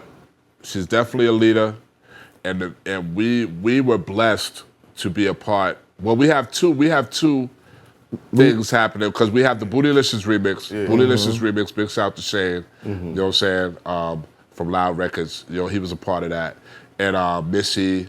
That whole thing. That was like the introduction to us. And it kind of, that friendship and that family that was happening with, you know, Matthew and Tina and everybody, you know, growing the girls and everything. It had us available for the Destiny Fulfilled album. Yeah. You know what I'm saying? We were two of the first tracks that were picked for the Destiny Fulfilled album. It was If and Free. You know what I'm saying? We were supposed to do the whole album. Yeah. We had the talents of Nisha, Chanel, Juanita. When Put the song together. Juanita Wynn, Tanisha Jackson, Chanel Irving. Yeah, but Chanel she goes Irving. by Chanel Red. Chanel Red, you know what I'm saying? Big She's girl. doing the writer's rumble right now. But you know, one thing I loved about my career with people like that, the moments were unforgettable. I You know what heard I'm a saying? moment about you and ESSO taking Beyonce through Southside Queens. We Come on. I don't Because ESSO like, this is I my don't- hood. I just like to say because people are married now. People No, have not families. in that way. Y'all would have I just want to say, like we just had great experiences. Yeah, man. y'all We had- just had great experiences, and you know, and they're very talented, Of course. and you know, and Beyonce is definitely a dope ass person. Kelly is a dope ass girl. Michelle is a dope ass girl, and I think a lot of the great opportunities that I've been blessed with is because I was in so many great rooms with people who accepted us as family, and we were able to just be a part of just great things happening, man. It's just, and I'm telling you, I'm just very grateful. I'm very grateful about that. Everybody, You know what I'm saying? everybody loved Rock. So Yeah. it wasn't like I had the relationship. He brought me into the relationship. Absolutely. Yeah, That was the difference. He trusted me to be there. Yeah, You know what I'm great saying? I had business, never yeah. been in the studio with a Beyonce. I had never been in the studio with Hov. We done been through sessions where Hov was there with B doing records. You know what I'm saying? Yeah, What were those like? And fucking Solange was there. It was very because you know what's funny? While that's happening, relationships are happening. Yeah, we doing record deals. Doing things is happening. Like, you know, like you're watching just things happen. You know, you never knew that. Look at J and B now. Mm-hmm. You know what I'm saying? So you look at Solange now. Look at Solange Maya was now. there too. Mhm. You know, like we work with She was Yummy. pregnant. Yummy's one of the dopest voices in the game. Like, you know what I'm saying? Like with Cassie. Yeah, you we know, had Cassie. We sent Cassie to like go work on vocal we lessons. sent her home. Yeah, to work on sent vocal her lessons, home. get the craft up. Now she's Cassie, like, you know, like it was Ryan just Leslie went and experiences got with her. me, man. You know what I'm saying? And that's a then whole when I nother got older, story. they felt more. They felt more. You know what I'm saying? They felt more like, wow, like we don't. All right, so I remember going to this party in this was strong shit. I remember going to this party. I remember going to this party in the city. In LA, in the city. And this white guy came up to me, right? And he was a really big dude in the game, a huge dude in the game. And I met him. They introduced me to him. Really old. He was like, this, how you doing? He said, he said, Rockwilder, how do you feel? And I just started talking about it. I was like, yeah, man, you know, I was successful. I am successful. I feel I'm successful. You know, I did a few songs in the game. And I said, I wish I could have did more. I wish I would have did like more influence, like Pharrell, or would have did Timberland and stuff like that. And I said, but I did some things I feel good about. I said, but I feel like I need to do more. And he shook my hand. He said, but congratulations, you got a hit record. He said, back in the days, it was all about getting one hit. He said, all right, whatever the fuck you want to do with your life as far as how many hits you want is one thing. He said, but the key is to break through with the hit. That was the key. He said, a lot of people, we forget that part. Everybody's counting their accolades on how many hits they've done or what the relevance and all of that stuff. He said, but the key was to get a hit record. What you won't do for Love by Bobby Caldwell is a hit record. Facts. Let's Do It Again by Marvin Gaye is a hit record. He said, how many hits do you have, you feel like? I said, I got records that play a lot, you know what I'm saying? He said, then they're hit records, but you got through with the hit record. That was the key. He says, so never try to base it on who did what or who did more, or who didn't do. You have a hit record. What was your first hit? My first hit was to the books, You Came Up by Big Pun. A hip hop hit. You know what I'm saying? I'll Be That was a big one too, though. Yeah, I'll Be That was a I'll hit. Be That was my favorite one. The With the one with Rockwilder, the of course. video. It wasn't The Oh No? Rockwilder. The Rockwilder was a hit. Yeah. You know what Oh I'm No saying? went Why was it two Oh No verses? was a hit. That went number one. Yeah, it went number one, my first number one. That was a number one hit. Rest in peace, Nate Dogg. Yeah, rest in peace, Why was the Nathan. Rockwilder two verses? That's All always right, been so the Rockwilder is a song that is actually longer. Real. And there is a longer version. Wait. With two incomplete verses. Wait. And the actual session. I was just talking to Filet about this. Filet Night, Filet what's up? Night. Yeah. You know what I'm saying? Another great person, manager. She came manage my joint for a minute. Electric Lady has the incomplete second verses of Method Red on the Rockwilder. In Electric Lady In Studio. Electric Lady Studios, holding the Why holding do they the have tape it? of You that. don't have it. Because we did the Rockwilder in its entirety and Electric Lady, but they didn't finish their vocals. So they cut it and sent it So out. they cut and it on kept la the la la la vocals. la la la because it was from what I'd known, I thought it was supposed to be an intro from one record to the other record. Right. You know And what they I'm saying? didn't finish it. They didn't finish it. Yo. That's made been it the the number short one gem. complaint. It's such a great song, and it was fulfilling, but everybody's Yeah. like, it should have kept going, but Yeah. I think because of the iconicness of that record, And Meth wasn't supposed to start when the beat was building up. He was supposed to start when the beat dropped. And then he started, he said, microphone check. Checker. And I said, no. You ain't supposed to start there. He said, what do you mean? I said, you're supposed to start when the beat drops. He said, no, that's how I wrote it. And then my man was like, no, Rock. That Let him shit do sounds it. crazy. Let him do it. So, you know, it was definitely a record. And to have the record named after me, big shout out to Method Man. Classic. Word.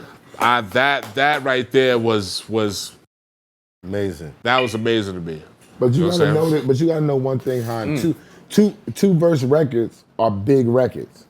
people always think that they're too small, too short. But the psyche is they're gonna be able to play it over and over. No, because at the time frame when that And that's came what out, happened at the listening party. Yeah. They played it over and over and over and over. And And it became a single. Yeah, you're That's right. psyche. I agree with you. Because Method Man Bring the Pain was 2 verses, I think, right? Yeah. You know what I'm saying? Like he's got, like them short 2-verse, 2 minute and 2 second songs be fire. But at that time when that happened, it was like, whoa, where's the rest of the Where's song? the rest? Fact. And then even to this day, everybody that came up in that Why era, no remix? That record was so big. Why no remix? beat, everything was amazing. That the record was so big. Why no remix? Felt like it couldn't top it. It claimed a lot of territory for it to. It just that record to It's me. different. That record to me was not crazy. What's crazy about that record? I say this in the form of when you read these books about going into your full zoning in to your full zone of yourself and releasing your phoenix. Right. I feel like out of every beat that I've ever done, that beat was probably the beat that I held the most pain in, because I still had the Reservoir Dogs thing in me. Right. I didn't feel shitted on at that moment, but I just felt like I wasn't getting my chance. And when I did that track, that night that I did that track, I had the mind state of, I'm gonna put so much into this shit, and it's gonna be no holds barred. It's gonna be no holds barred. And I did feel the energy of not feeling enough. You know what I'm saying? And for that track to have my name on it, it was one of them joints where anytime it came on, I never wanted to be there. Like I used to get drunk and pop pills to be in a club that was playing it, because I hated the people pointing at me and jumping up and doing that shit. You didn't like it? I didn't like that shit. Why? I didn't like it because it had too much of what I felt I was trying to do in that track, and I didn't like what came with it.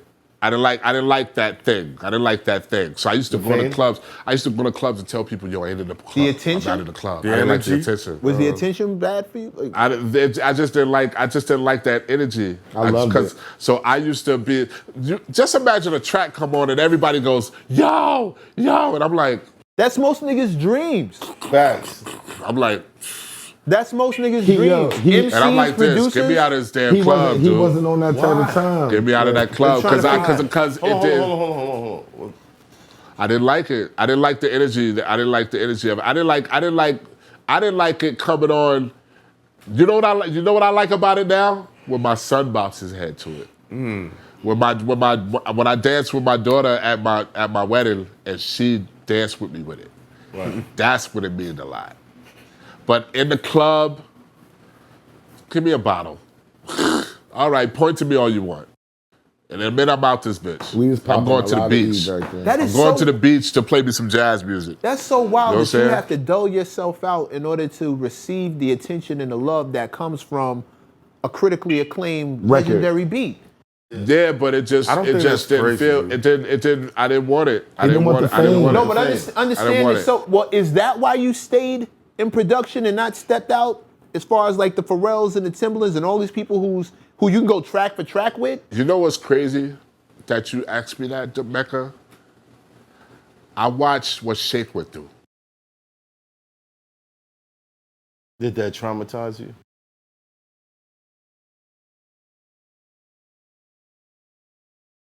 And what-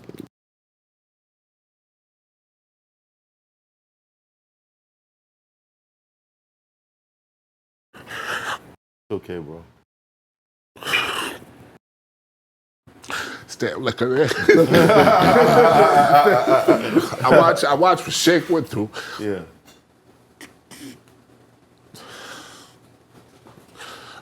What was that like?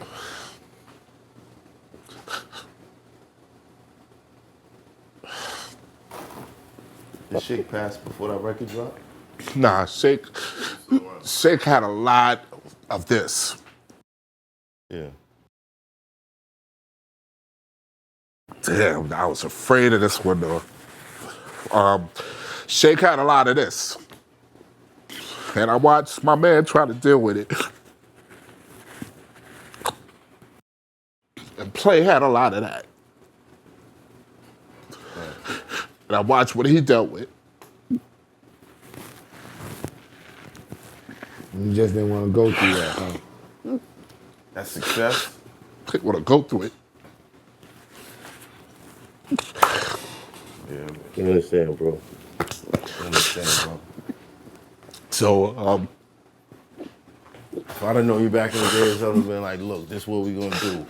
I am the Rockwilder. I'm gonna walk around these clubs and everybody's gonna point to me. So everything that happened to me, right. And when I'm by myself, I have this moment. Right. With Redman. With Redman, what he did for me. Right. What Jay did for me. Right. Much respect.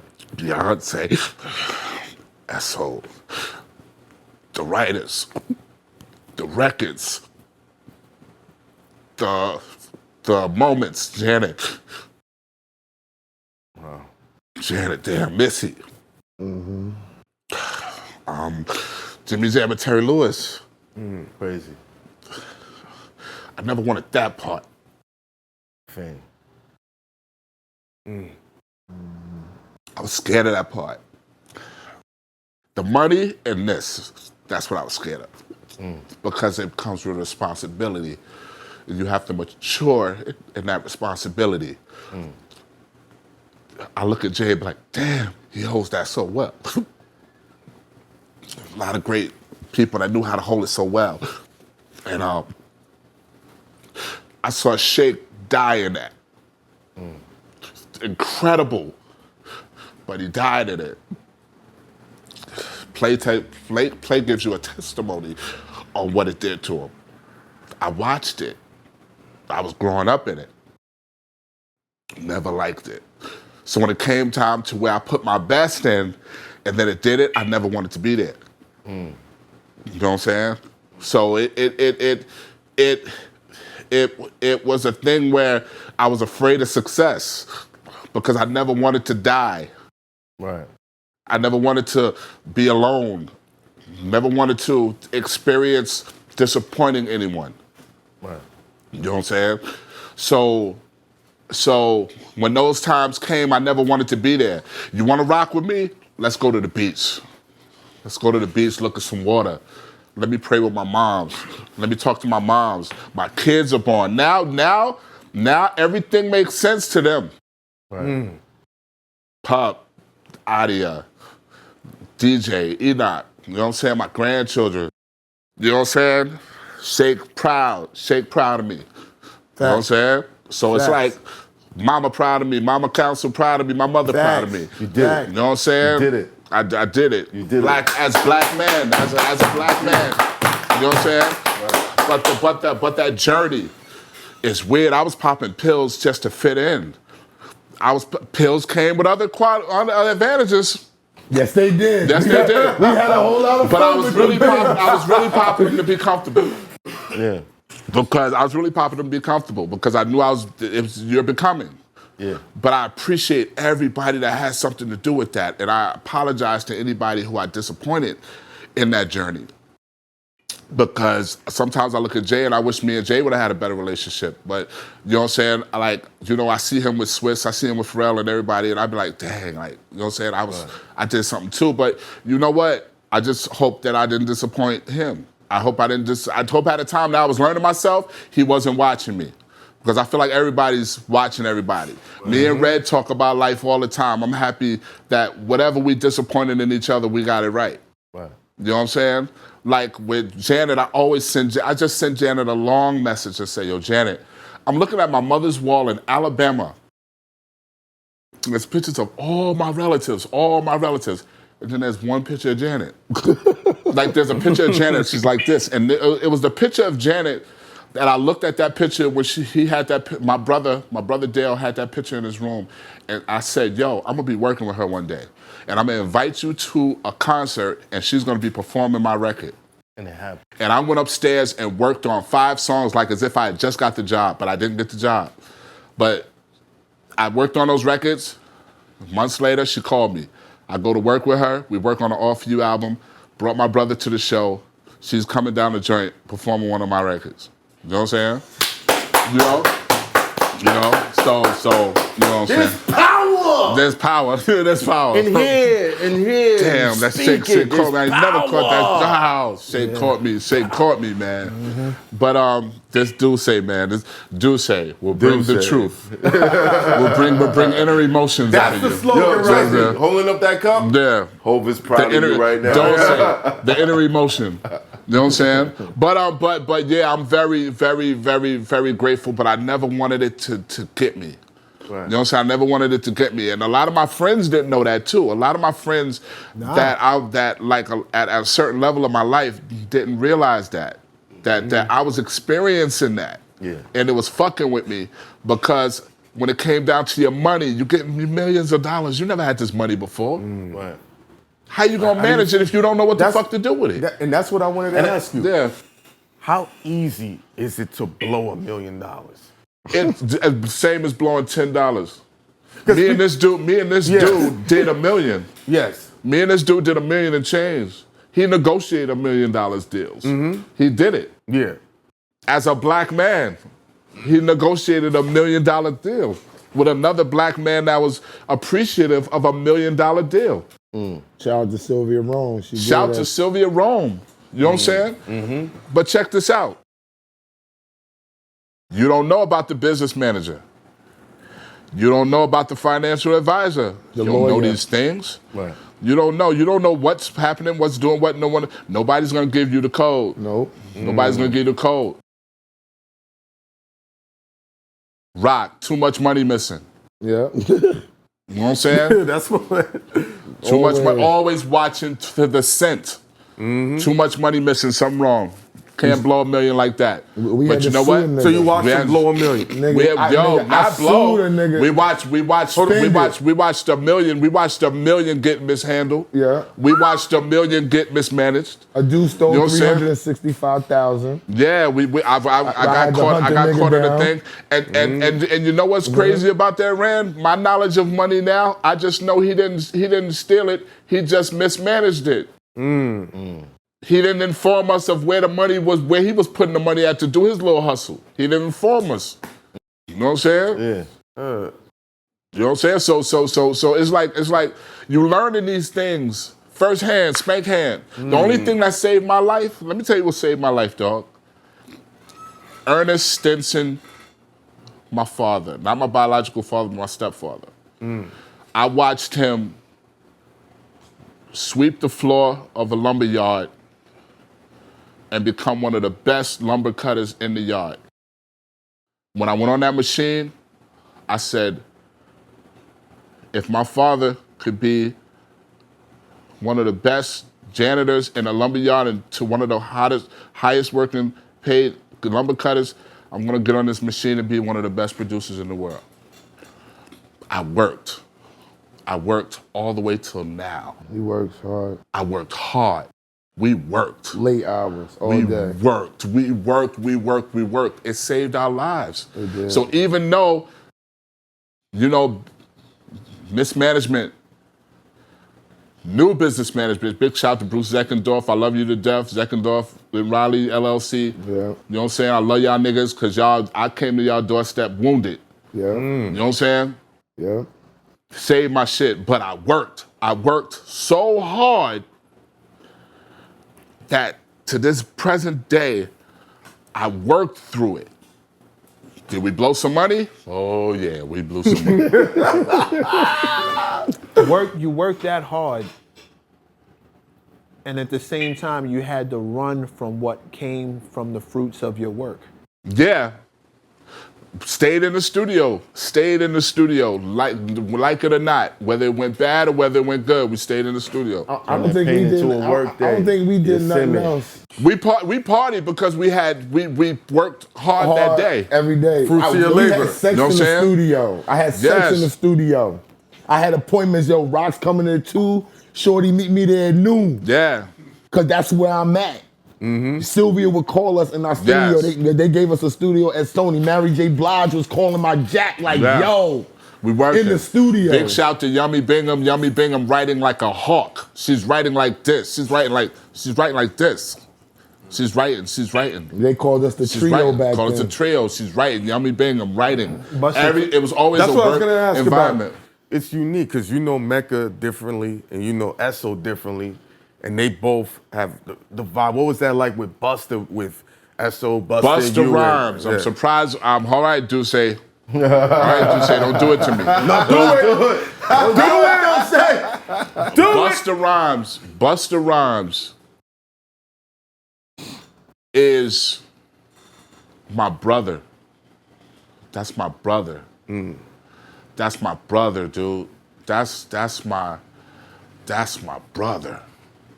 That's my brother. At a time that I was making no money, Busta was blessing me with bread, paying for my tracks and giving it to me for true talent, having me at the studio and keeping me up here. Damn, Duce. At a time where, dude, I was low. And me and this dude would stay in the studio. He would play my beats, and he would take them and just hold them, but he would pay me for them. He didn't even know he was. He didn't even know if he was using the beat. He didn't even know if he was using them. He was born. Damn, Duce. He was feeding my kids. Right? Damn, man. He was feeding my kids. He didn't know. But then I saw Busta in the club, and me and Busta would drink all night, and we would talk to each other. Sometimes he had tears in his eyes, sometimes I had tears in my eyes. We was both fighting something. Both of us. And I watched him a lot of times in the club. He didn't know I was fucked up.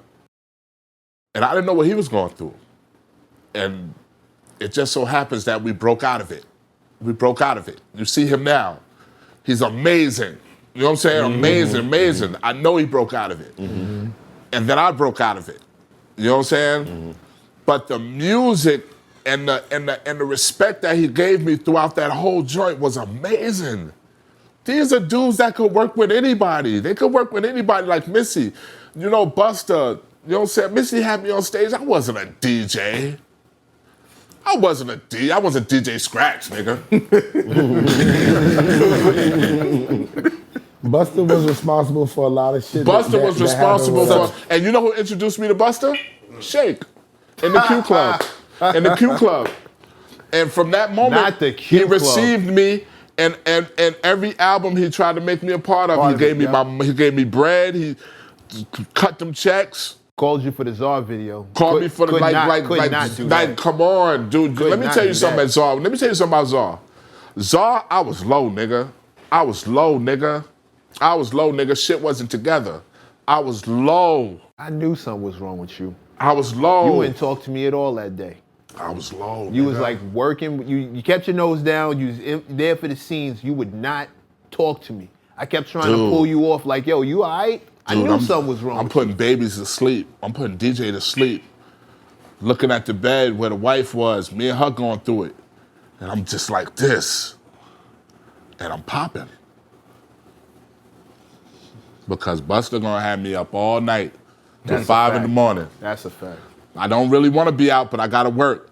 But Busta was opening them doors to me so I could work. You know what I'm saying? So that's crazy. When you think about, you see so many movies on Netflix about black men. and what they had to overcome. Right. Slavery, what they had to overcome, all of this. Right. And look at us black men. Look at us. Right. Come on, Math. You a black man. Yeah. You a black man. How many Math Hoffas is on your block?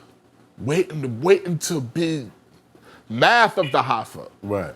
They wanna be, they look at you come out the street and they be like, damn, 9 to 5. I'm like, I gotta do 9 to 5 tomorrow. I don't even got no money tomorrow. My wife upstairs, oh my God, I'm about to lose it all. Oh, I've been there. And new Math Hopper comes out his crib and walk. ESSO is watering a garden. You're doing, yeah, but I'm just saying, I got this thing about the black men thing. Right. When I just watched Jackie Robinson. The movie? I cried through that movie. And I do say I ain't a crier. but I'm just like, yo, like, look what he had to go through, man, to be the best baseball player. All that shit. And then the crazy part is they told him, you're gonna have to spend a lot of years eating shit. You can't fight back for it. And then they said, now you can fight back. And I remember he busted up one of these baseball players. And he looked in his face. He said, "I never forget." Because that player did something to him years ago. Yeah. He said, "I ain't forget." Yeah. Oh yeah. Well, let me tell you something. We go through it. Oh yeah. We go through it. And we're not allowed to be weak. It is. There's no doubt about it. If you want to put it on a scale, I mean, there's people going through things all over the world. Man. But in this country, we go through it. We go through it. But the beauty of it, for me, the thing that makes me go, I can go another day. Yeah. We're built for it. Yes, yeah, built for it. You went through everything you went through. Grandioso. Rockwilder. People mention your name. There's a producer outside right now. Yeah. He's kicking himself in the ass for not being able to get here on time. Yeah. Wow. He could sit here and catch these jewels. Wow. He outside right now. Wow. Right now. You let a minute. But this is what you've done. You know what I'm saying? Yeah. And that walk, little man, coming up behind you, oh, Dad took the walk. Yeah. He did it. Yeah. You know what I'm saying? Yeah. Jackie Rob. How many Jackie Robs we had Yes. But they saw him take the walk. They saw him take the walk. Yeah. They were like, too.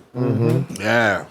That's our path. That's our path. And we did that. This show right here, Yeah. part of my walk. Yeah. There's people that hit me every day.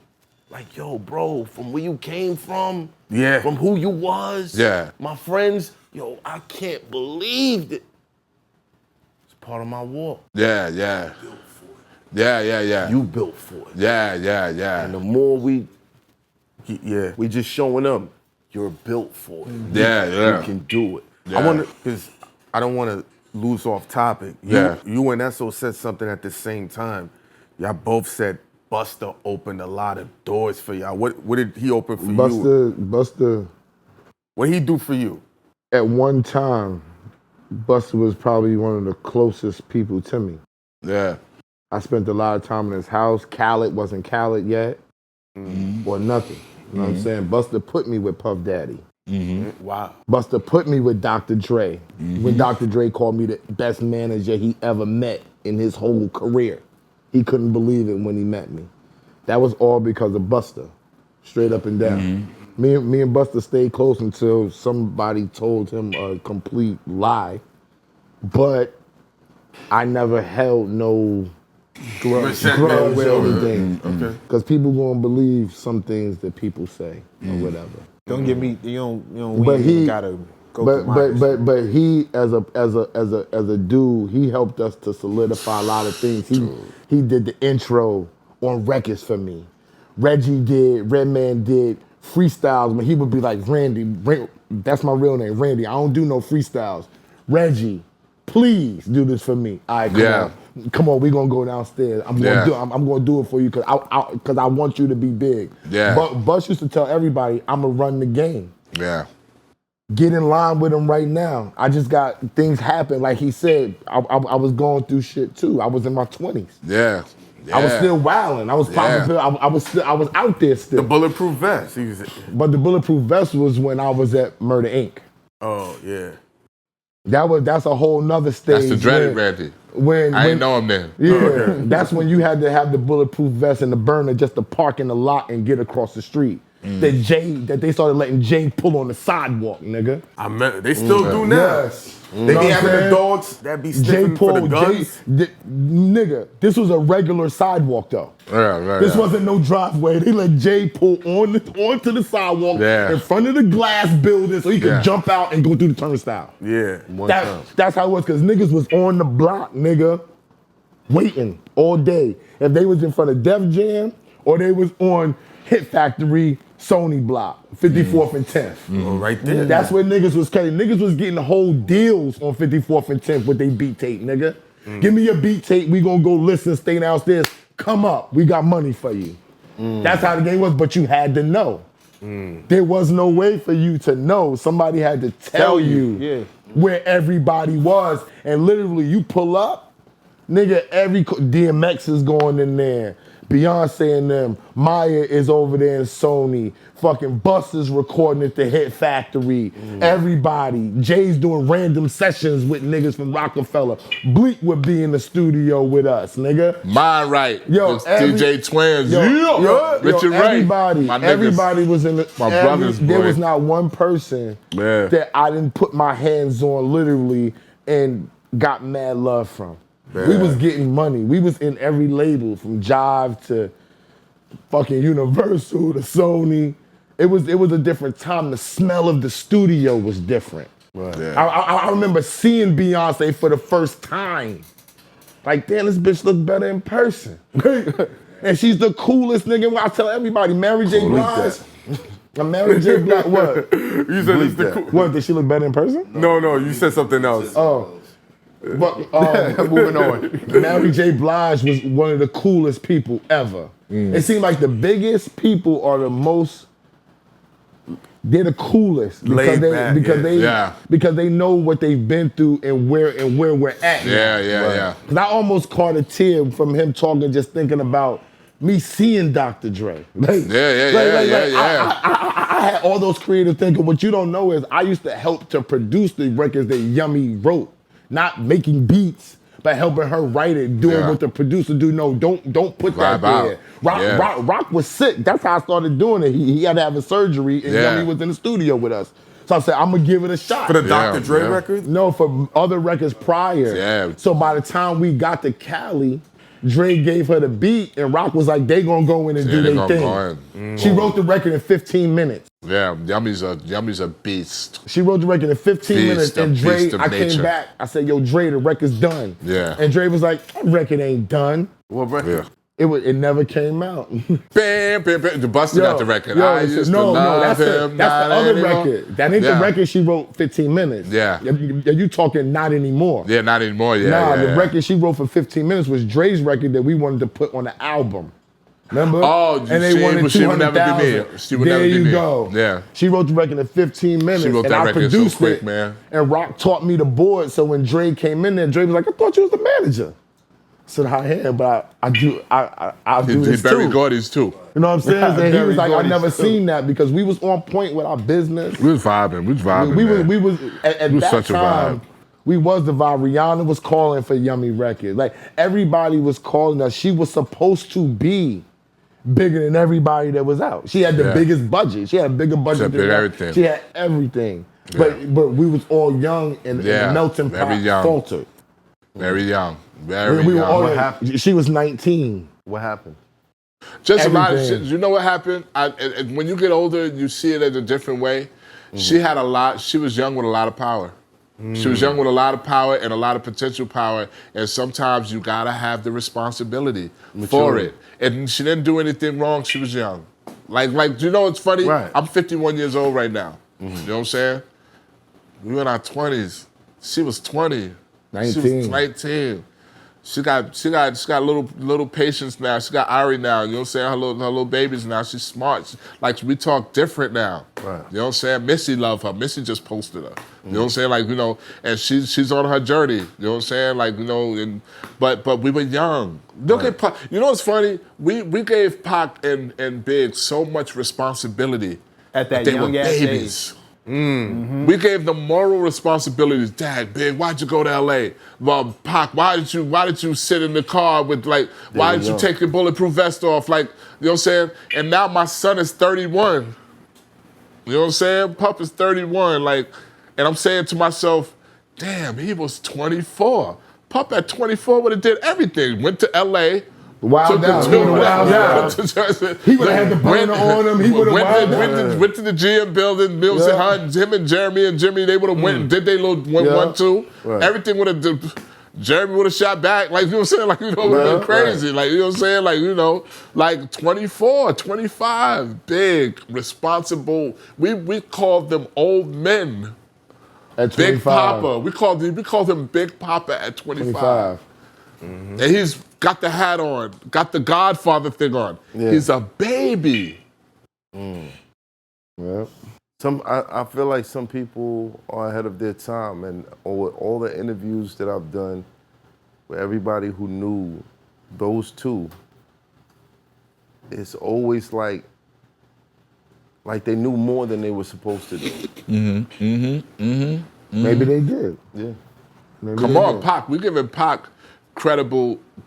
We're making him credible for poetry, for leadership, black movement leadership that he was speaking. Dear Mama was written by a baby. A lot of responsibility. Brenda's Got a Baby was written by a baby. But then Big Papa was written by a baby. Give me the loot. Sky's the Limit, written by a baby. We over here, Sky's the Limit would have been written by a person 40 years old. But we all ignored suicidal thoughts. We just thought it was ill. Yeah, suicidal thoughts. Nobody thinks about the pressure of the mind, the pressure that must be on the mind that came up with that record. Yes. Yo, Rock, you gotta remember, bro, you're not alone out here. Yeah. Like your people is on the other side of the phone when you start feeling some kind of way. Like next time I pull you to the side to talk to you, bro, Dude, let me tell you something. As a black man, it's tough. As a black man, but I'm one of those too. With the responsibility of children, the responsibility of keeping it together. Success in the black community is not through the whole family. It sometimes falls on one individual. Person. And then not knowing. I remember when I first made $1 million, right? Big shout to Vernon Brown, because this is the conversation. Because that's the conversation I knew you was gonna bring this I up. went to Vernon Brown and Kevin and the Vernon Brown. They sat me down. They said, "All right, you did the publishing deal for $600,000. You just did $400,000 worth of work. You're actually a millionaire." I said, "I'm a millionaire?" He said, "Yeah, you're a millionaire." I shook his hand. I went in the elevator. Went down the elevator. I walked out. I didn't look like Will Smith at the end of The Pursuit of Happiness. I didn't do that. But I definitely walked mad slow. Right. I walked mad slow to the parking lot. Right. And I gave the nigga my card. I gave the nigga my ticket, 60 Broad Street. And I watched my truck come out. And I got in my truck, and I took the 59th Street Bridge home. Everything was traffic. Took the long way. But it wasn't traffic that day. I was just like this. And I went home, and I fell asleep. I laid in the bed, because when I woke up the next day, I was a millionaire. And you know what? I was scared to death. You know why? Because now I gotta tell my moms I'm a millionaire, my family I'm a millionaire, my friends find out I'm a millionaire. I wasn't thinking about getting robbed or nothing like that. Yeah. Nah, it's not nothing that. like that. But it's the pressure responsibility of who needs it, what I'm supposed to do with it, what can I do with it, what should I do with it. Why don't you just keep it to yourself? You're not gonna keep that from I'm smoking weed, nigga. I'm smoking weed. I'm buying bigger bags. I'm driving my truck. I'm not dressed. Right. I got on a pair of Jordans. They knew something was different. I was just too lazy that day. Yeah. You know what I'm saying? I kept working. We playing beats. Because we all played beats for the block. It just so happens the beats got sold that night. But we doing beats. We doing beats. Me, Prince, Troy, Sage, Kid Nice, Eddie, Rashid. We're all doing beats. Right. We playing the beats in the car. We driving around Queens and we smoking the best of weed. It's like whatever. Jeff, Steve, 113th, Shy, all of them. Everybody. We're just in the thick of it. Right. But the day was different, and the responsibility came because we don't get the memo from the uncles and the other financial people, leaders. I'm the first. Right. What do? I remember when I bought my crib in Long Island. I used to watch the sprinklers come on, and I used to sit in the back. And I said this in an interview one time.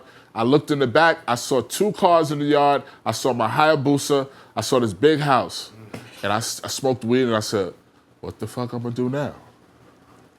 You have to know what you're gonna do what next. you're gonna do. Because it's always been a goal. It's been a goal, but you never know what happens you know when what's you get funny? there. My man 5 Mics came on the show.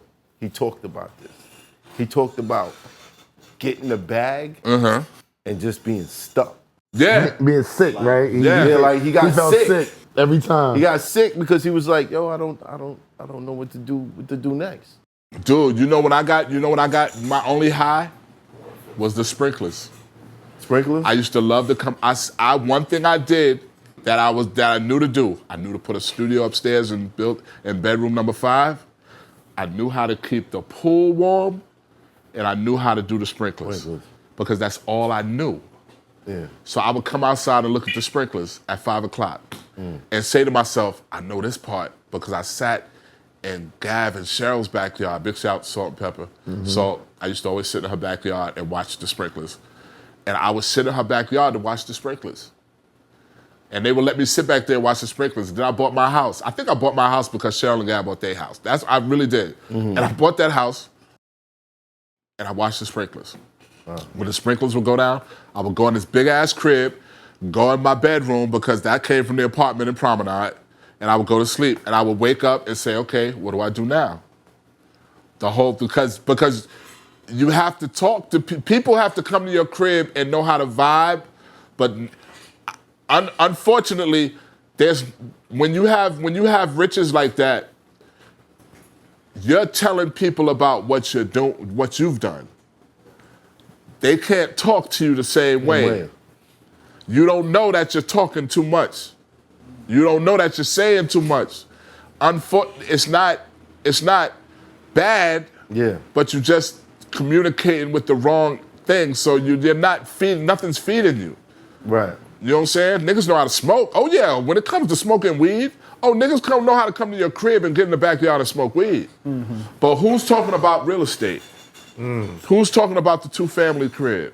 Who's talking about putting money aside for this? Who's talking about investment? If we ain't getting around the corner and smoking weed and talking about investments, we just smoking weed. When them niggas finish smoking weed, unless you hungry, you about to eat. I never, nigga, if I got it, we all gonna eat. Yeah. But what are we talking about around the table? How good the food is? So when did you learn? When I really had 2 questions, but yeah, my main one is, when did you decide that it was okay for you to deal with this fear? When did you decide that it was okay to sit down and talk to somebody, or have you even made that decision? When did you start dealing with it? I went down, right? I went down to a point where I was in that big ass crib and I had nothing. My health had went, everything was gone because I got so stressed out about the responsibility. It started weighing on my body. Started fucking me up. Then my brother died. My brother Bo. Yeah. He died in 2004. When he died, I died. Really. You know what I'm saying? Because, I did it all for him. I did everything for him. You know what I'm saying? And he won't catch the due, he'll catch the celebration because I already did enough crying for him. Right. You know what I'm saying? But I remember that. When he died, like everything went blank. And I sat in the crib and I worked on music. I never stopped working on music, but I didn't have no direction. I had no direction, right? So I went down and I remember telling my moms, I said, your mom, my mother's a preacher. Eva Givens, big shout out to Eva Givens, William Givens. You know what I'm saying? I said, Mom, something wrong. I said, I got all of this, but I don't know what's going on. And she said, why don't you pray? I said, I'm sick of praying. I said, because I think I'm praying to God for something that I don't deserve. I'm supposed to know what this is. What is this? What is this? It's something I'm doing wrong. You know what I'm saying? So then, my health had went to the point where one day I almost died. He was sweating on the inside of his body. I was sweating on the inside of my body. I had hydrogenitis, and I was going through inflammations in my body. He was sick as fuck. Yeah. So the day of the video dollar bill that I did for Envy and Fabulous, they had to take infections off my underarms because they were getting infected because they weren't sweating right. Mm-hmm. So I had to get bandages on my arms. Mm-hmm. And one day, my wife Fran used to pad me up. She used to pad me up, and she was taking the bandage off one day, and it was close to an artery. It started bleeding. I didn't notice. So I'm about to show up to the dollar bill video, so she wrapped me up again. I had on a black t-shirt. She wrapped me up again, and it bled through the bandage again. You know what I'm saying? It bled through the bandage again, and I said, yo, Fran, something wrong. Now, mind you, I lived in Hall Park. I lived like 50 minutes from the actual hospital that I went to when they padded me up. So she called the doctor. The doctor said, well, what's happening? She said, I keep wrapping them up, but the blood keeps coming through the pad. He said, okay, well, come to my office and let's check it out. So she wrapped me up again. Kenyatta puts me in the car. Fran's in front of me. And she came out with her sister, Sonia. So now Sonia in the car, Kim in the car. Sonia in the car, Fran in the car, me and Kenyatta behind it. I'm in the car. Next thing you know, the blood is coming through the black shirt, and it's making red again.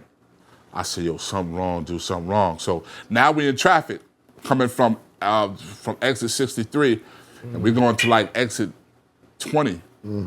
Traffic. So he was way out there. We in the left, we zooming. Cops pull us over and say, yo, what's wrong? He said, yo, look, he's bleeding. We're trying to get him to a hospital. He said, all right, do you want to escort? He said, no, we just got to let the cops know that we coming. Yo, so we doing it. I'm sitting in the car. Now the blood is all over here. It's red right here on a black shirt. Red on a black shirt. So Kenyatta's like, yo, just chill, don't move, just move. So when we finally got to his office, which was like 50 minutes later or something, I go to the door, his door's closed because he was doing some surgery up at North Shore, which is like probably like a mile over. Yo, when I walked back to the car, I couldn't walk because I was bleeding. I bled too much. So I crawled back to the car, and I sat in the car like this. And Kenyatta said, yo, Kenyatta, take me over the community drive over to Manhasset. And it was traffic. It was 5 o'clock with that traffic. And Kenyatta said, yo, chill, man. I said, yo, nigga, I peed on myself. I said, nigga, I'm dying. I know I'm dying. Next thing you know, I was looking in one spot, and the corner of my eyes was getting black like this. And I got scared, and he said, yo, and Kenyatta was like, yo, Rock, don't go, man. Please don't go. There was a Dr. Pepper in my truck. Nobody knows how this Dr. Pepper got here. I asked Kenyatta to this day, like, Kenyatta, what you drink? He said, nigga, I don't like Dr. Pepper. Nobody drank Dr. Pepper. Dr. Pepper was in my joint. I drank it. Whatever it did something. I went to the Sugar. Yeah, spinach, right? I'm back. So I got to the hospital, and the security guard came to the car. When the security guard came to the car, the blood was coming out of my seat. It was like coming down like a waterfall like that. Shit. And he put me in a chair, and he put me inside, and this lady was helping somebody else, and she saw me like this. And she said, hold on 1 minute. And she said, sir, you all right? And I said, yo, somebody gotta help me. And I went out. When I woke up, Fran was over me. I had tears in my eyes, and there was blood on certain parts of the wall and stuff. And I asked her, so what happened? They said, yo, you went out. You was out. You was gone. You know what I'm saying? But they kept padding up the area where the artery was. Right. You know what I'm saying? And so the whole thing about it was in the in the hospital. They say, "Yo, Rock down he's dying. He's in the hospital dying." They didn't know if I got shot. They didn't know whatever happened. Right. You know what I'm saying? I was supposed to be at the Dollar Bill video, so I'm sorry for not showing up, Envy, to the Dollar Bill video. But I was dying. Right. But like situations like that was happening because I had no ceiling. Once I did that goal, there was nothing else. There was nothing else for me to do. And I didn't have no idea of what it was. Suffering from success. Suffering from success. Why didn't you set another one? After because I always was comfortable with, I had did so many bucket list checkoffs with Jimmy Jam, Terry Lewis, Janet, Rockwilder, all these different type of things. In my mind, I knocked the boys down. You were supposed to die. You know what I'm saying? I'm good. You're supposed to go after that? I'm good. You know what I'm saying? Yo, Pop said the same thing. He was like, yo, this is incredible. They get all this money. Nah, something's gonna happen. I'm gonna die. Something's gonna, and I was making my peace. I was just sitting there like, yo, this is how this shit go. Like, but then when I came back, I read a book called The Seed of the Soul. Okay. By Gary Zukov. Big shout to Wendy Zizzo. She gave me that book. I read that book with The Seed of the Soul, and that's the time when I was married. I had my children, you know what I'm saying? I had grandchildren, and I read about life from a different angle of a spiritual being having a physical experience. So the physical situation has this 5 sensory thing that happens, but then the spiritual being has a multi-sensory thing. Right. So then I understood why the song was the Rockwilder. You know what I'm saying? I understood Jesus. I understood everything. It made me just open up my mind, and then it didn't make me feel like as if I needed to be validated by anybody again. It just made me feel great as a man.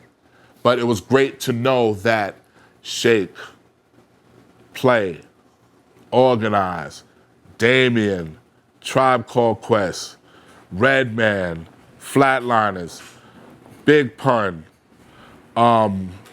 Redman again, Tour, DJ Twins, Jay-Z, Rockefeller, Christina Aguilera, DJ Clue, Janet, Big Draws, ESSO, Yummy, MR.MECC, you, because I had moments with all of y'all. You know what I'm saying? It's like it started making sense once I read the book. I said, oh, it's a journey. It's a journey. So the money, all right. You know what I'm saying? The money but look, you made millions. Mm-hmm. Can you make it again? Yeah, but now I'm not looking at the point of making it again. It's the impact. It's the fact of I'm in a zone. So, you know, thanks, Pharrell. You know, thanks, Pharrell. Thanks, Swiss. Thanks, Tim. Thanks, Missy. Thanks. You know what I'm saying? Everybody. You know, thank everybody. You know what I'm saying? Like, you know, so it was a journey. So I had to learn to live with the fact of my identity. Mm-hmm. You know what I'm saying? Of who I never knew who I was in it. Because I was so busy trying to seek validation and have the responsibility of thinking I knew what to do. Jane Blaze, come on. My A heart. Jane Blaze with me through the whole ride. Mm-hmm. You know what I'm saying? We did a journey. You know what I'm saying? My kids, you know what I'm saying? Like, you know, like everybody's a journey. My mother, my father, sisters and brothers. I'm thinking, you know, everything means something when I read that book. Everything meant something. What was the key that you was missing? Validation for myself. You know what I'm saying? I didn't have to worry about how I looked in a crib and how everybody would perceive it. Right. It was my crib. It was my money. It was my time, my life, my heart, my chips, my iPod. It was my shit. You know what I'm saying? Like, you know, and God blessed me with it. God blessed me with it, not here, but I activated God within me to make it happen. It was an activation. Right. So when it was all God, the money it wasn't important to me. Like all the other things wasn't important. It just was God after that. And the responsibility that I had to myself as being God, saying, okay, all right, now look.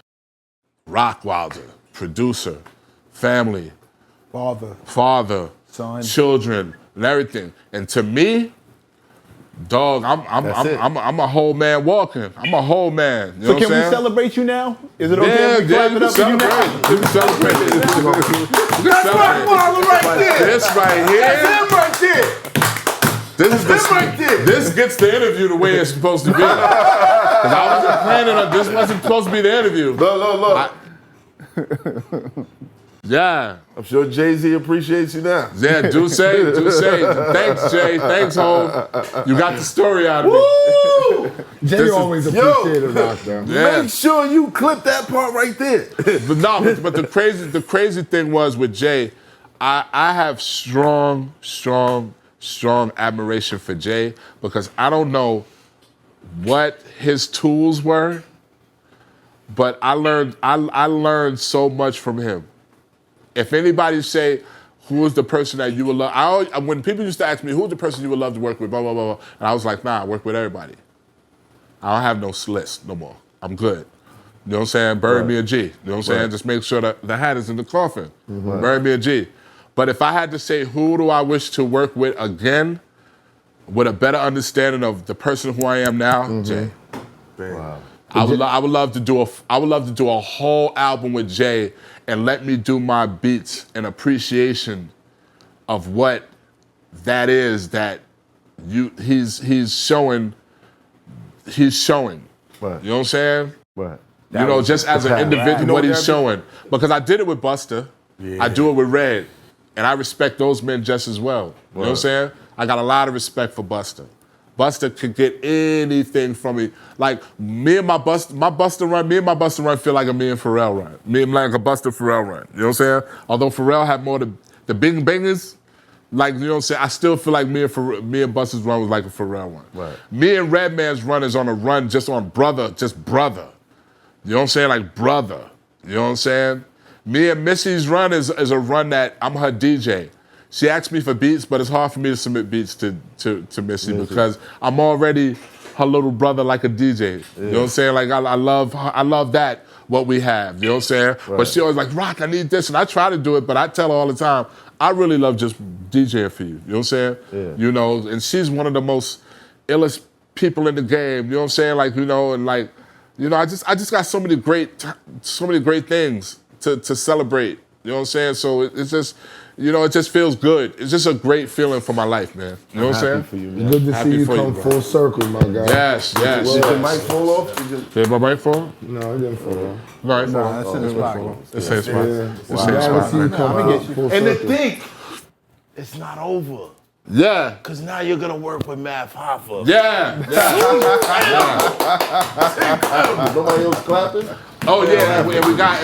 Y'all I laughing? thought you were saluting yourself. Why y'all laughing? Like, I didn't laugh. some shit. Okay. Yeah. and Muddy Waters is definitely coming. Muddy Waters 2. Yeah. Muddy Waters 2. Muddy Waters 2. Redman is definitely cooking. We cooking and it sounded really good. I thought it was finished. Huh? I thought it was finished. Between quiet. Busta and Red, there's a word called "It's Never Finished." It's never finished. Yeah. I'm quiet. But look for new joints from me. I'm doing instrumental albums now because I feel like I'm in my Ramsey Lewis mode, so I gotta release that off to the universe. And you know what I'm saying? I'm just thankful, man. I'm just thankful. Like Randy hit me yesterday. He was like, "Yo, man, I feel bad, man. I didn't want you to." I said, "Listen, Randy, I didn't get a chance to text this, but I was gonna say this. It's when you don't want to interview me because I ain't had shit going on that you should feel bad about. That's the part that will hurt me. The fact that you just rescheduled it is a beautiful thing. You know what I'm saying? Right. That's just a busy schedule. But when you can't interview me and I'm like, yo, can I get on the Math Hoffa show? And you're like, damn, Rock, I would, but. Yeah. I want to thank you for your courage. Yeah. Because this isn't just a regular episode. Yeah. This is an experience. Yeah. There's so many black men who are in a race to get to that level or feel the pressure of being at that level. To know that someone else goes through it. There's a comfort in it. There's a reason why certain people have co-Ds. It's like, okay, it was just him and him. They did everything. Because there was a comfort in, yo, we feel the same. We're going through the same thing. Yeah. And the people that watch are gonna see this and be like, I'm not alone. Yeah. He's still here. Yeah. So I'ma still be here. Yeah. Thank you for that. Respect.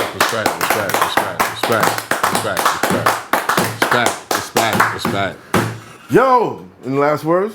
Can't follow that. I always just want to shout out to my moms and my pops. You know what I'm saying? Shout out to moms and South pops. Jamaica, Queens. And I do want to tell the people that they're DMing me for the consultations and all that. Keep it coming. Consultations, you a therapist now? Mecca. You a therapist? Mechanism Music mornings, right? Yeah. Mechanism mornings. Shout out to Viper Records. Shout out to Petty. Henny Savant album coming soon. Shout out Dot to Demo. Shout out to Dot Demo. Shout out to the Combine. Shout out to, oh shit, I'm forgetting somebody. Shout out to, oh my God, don't let me do that. Yeah. Henny Savant. Oh shit, how could I forget? Shy Summers. Shout out to Shy Summers and shout out to Johnny Depp. Yeah. I'll be in LA next week. Oh, I got to say something. Shout out to my wife. My bad. Can't leave her out. Well, then if we doing that, shout out to Miss Council, shout out to Miss Council, shout out to Sade, shout out to Janice, And shout out Shout out to Jen, number one. Shout to out Ray to Ski, absolutely. Shout everybody out to Ray else. Ski. You know what I mean? Shout out to You know what it Queens. is. Queens. In here looking real strong today. Say that again? You got any hoes you want to shout? Oh! All of them. He got too many. He can't think. No. What's You gonna today's run down the date? list?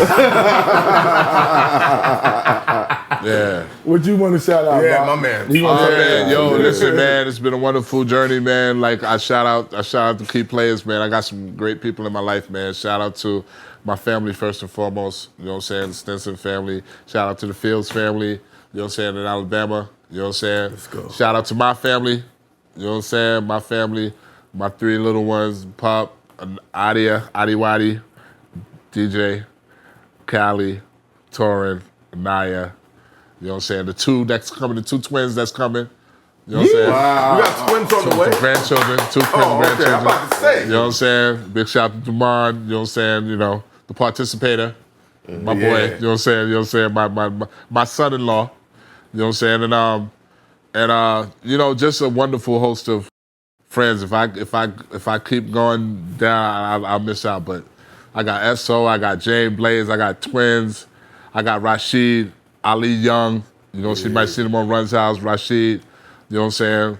And I got a host of just great energy, man. A great energy with me, man. Great energy with me, man. And a lot of new music coming. Cam March and Trees Hood. You know, Redman, of course. Method Man. We doing an album, like, you know what I'm saying? Like, you know, it's a lot of stuff going on. Just a lot of stuff going on. If I get anybody, please forgive me. It was the Duce. Blame it on the Duce. It was the Duce. Blame it on the Duce. Salute.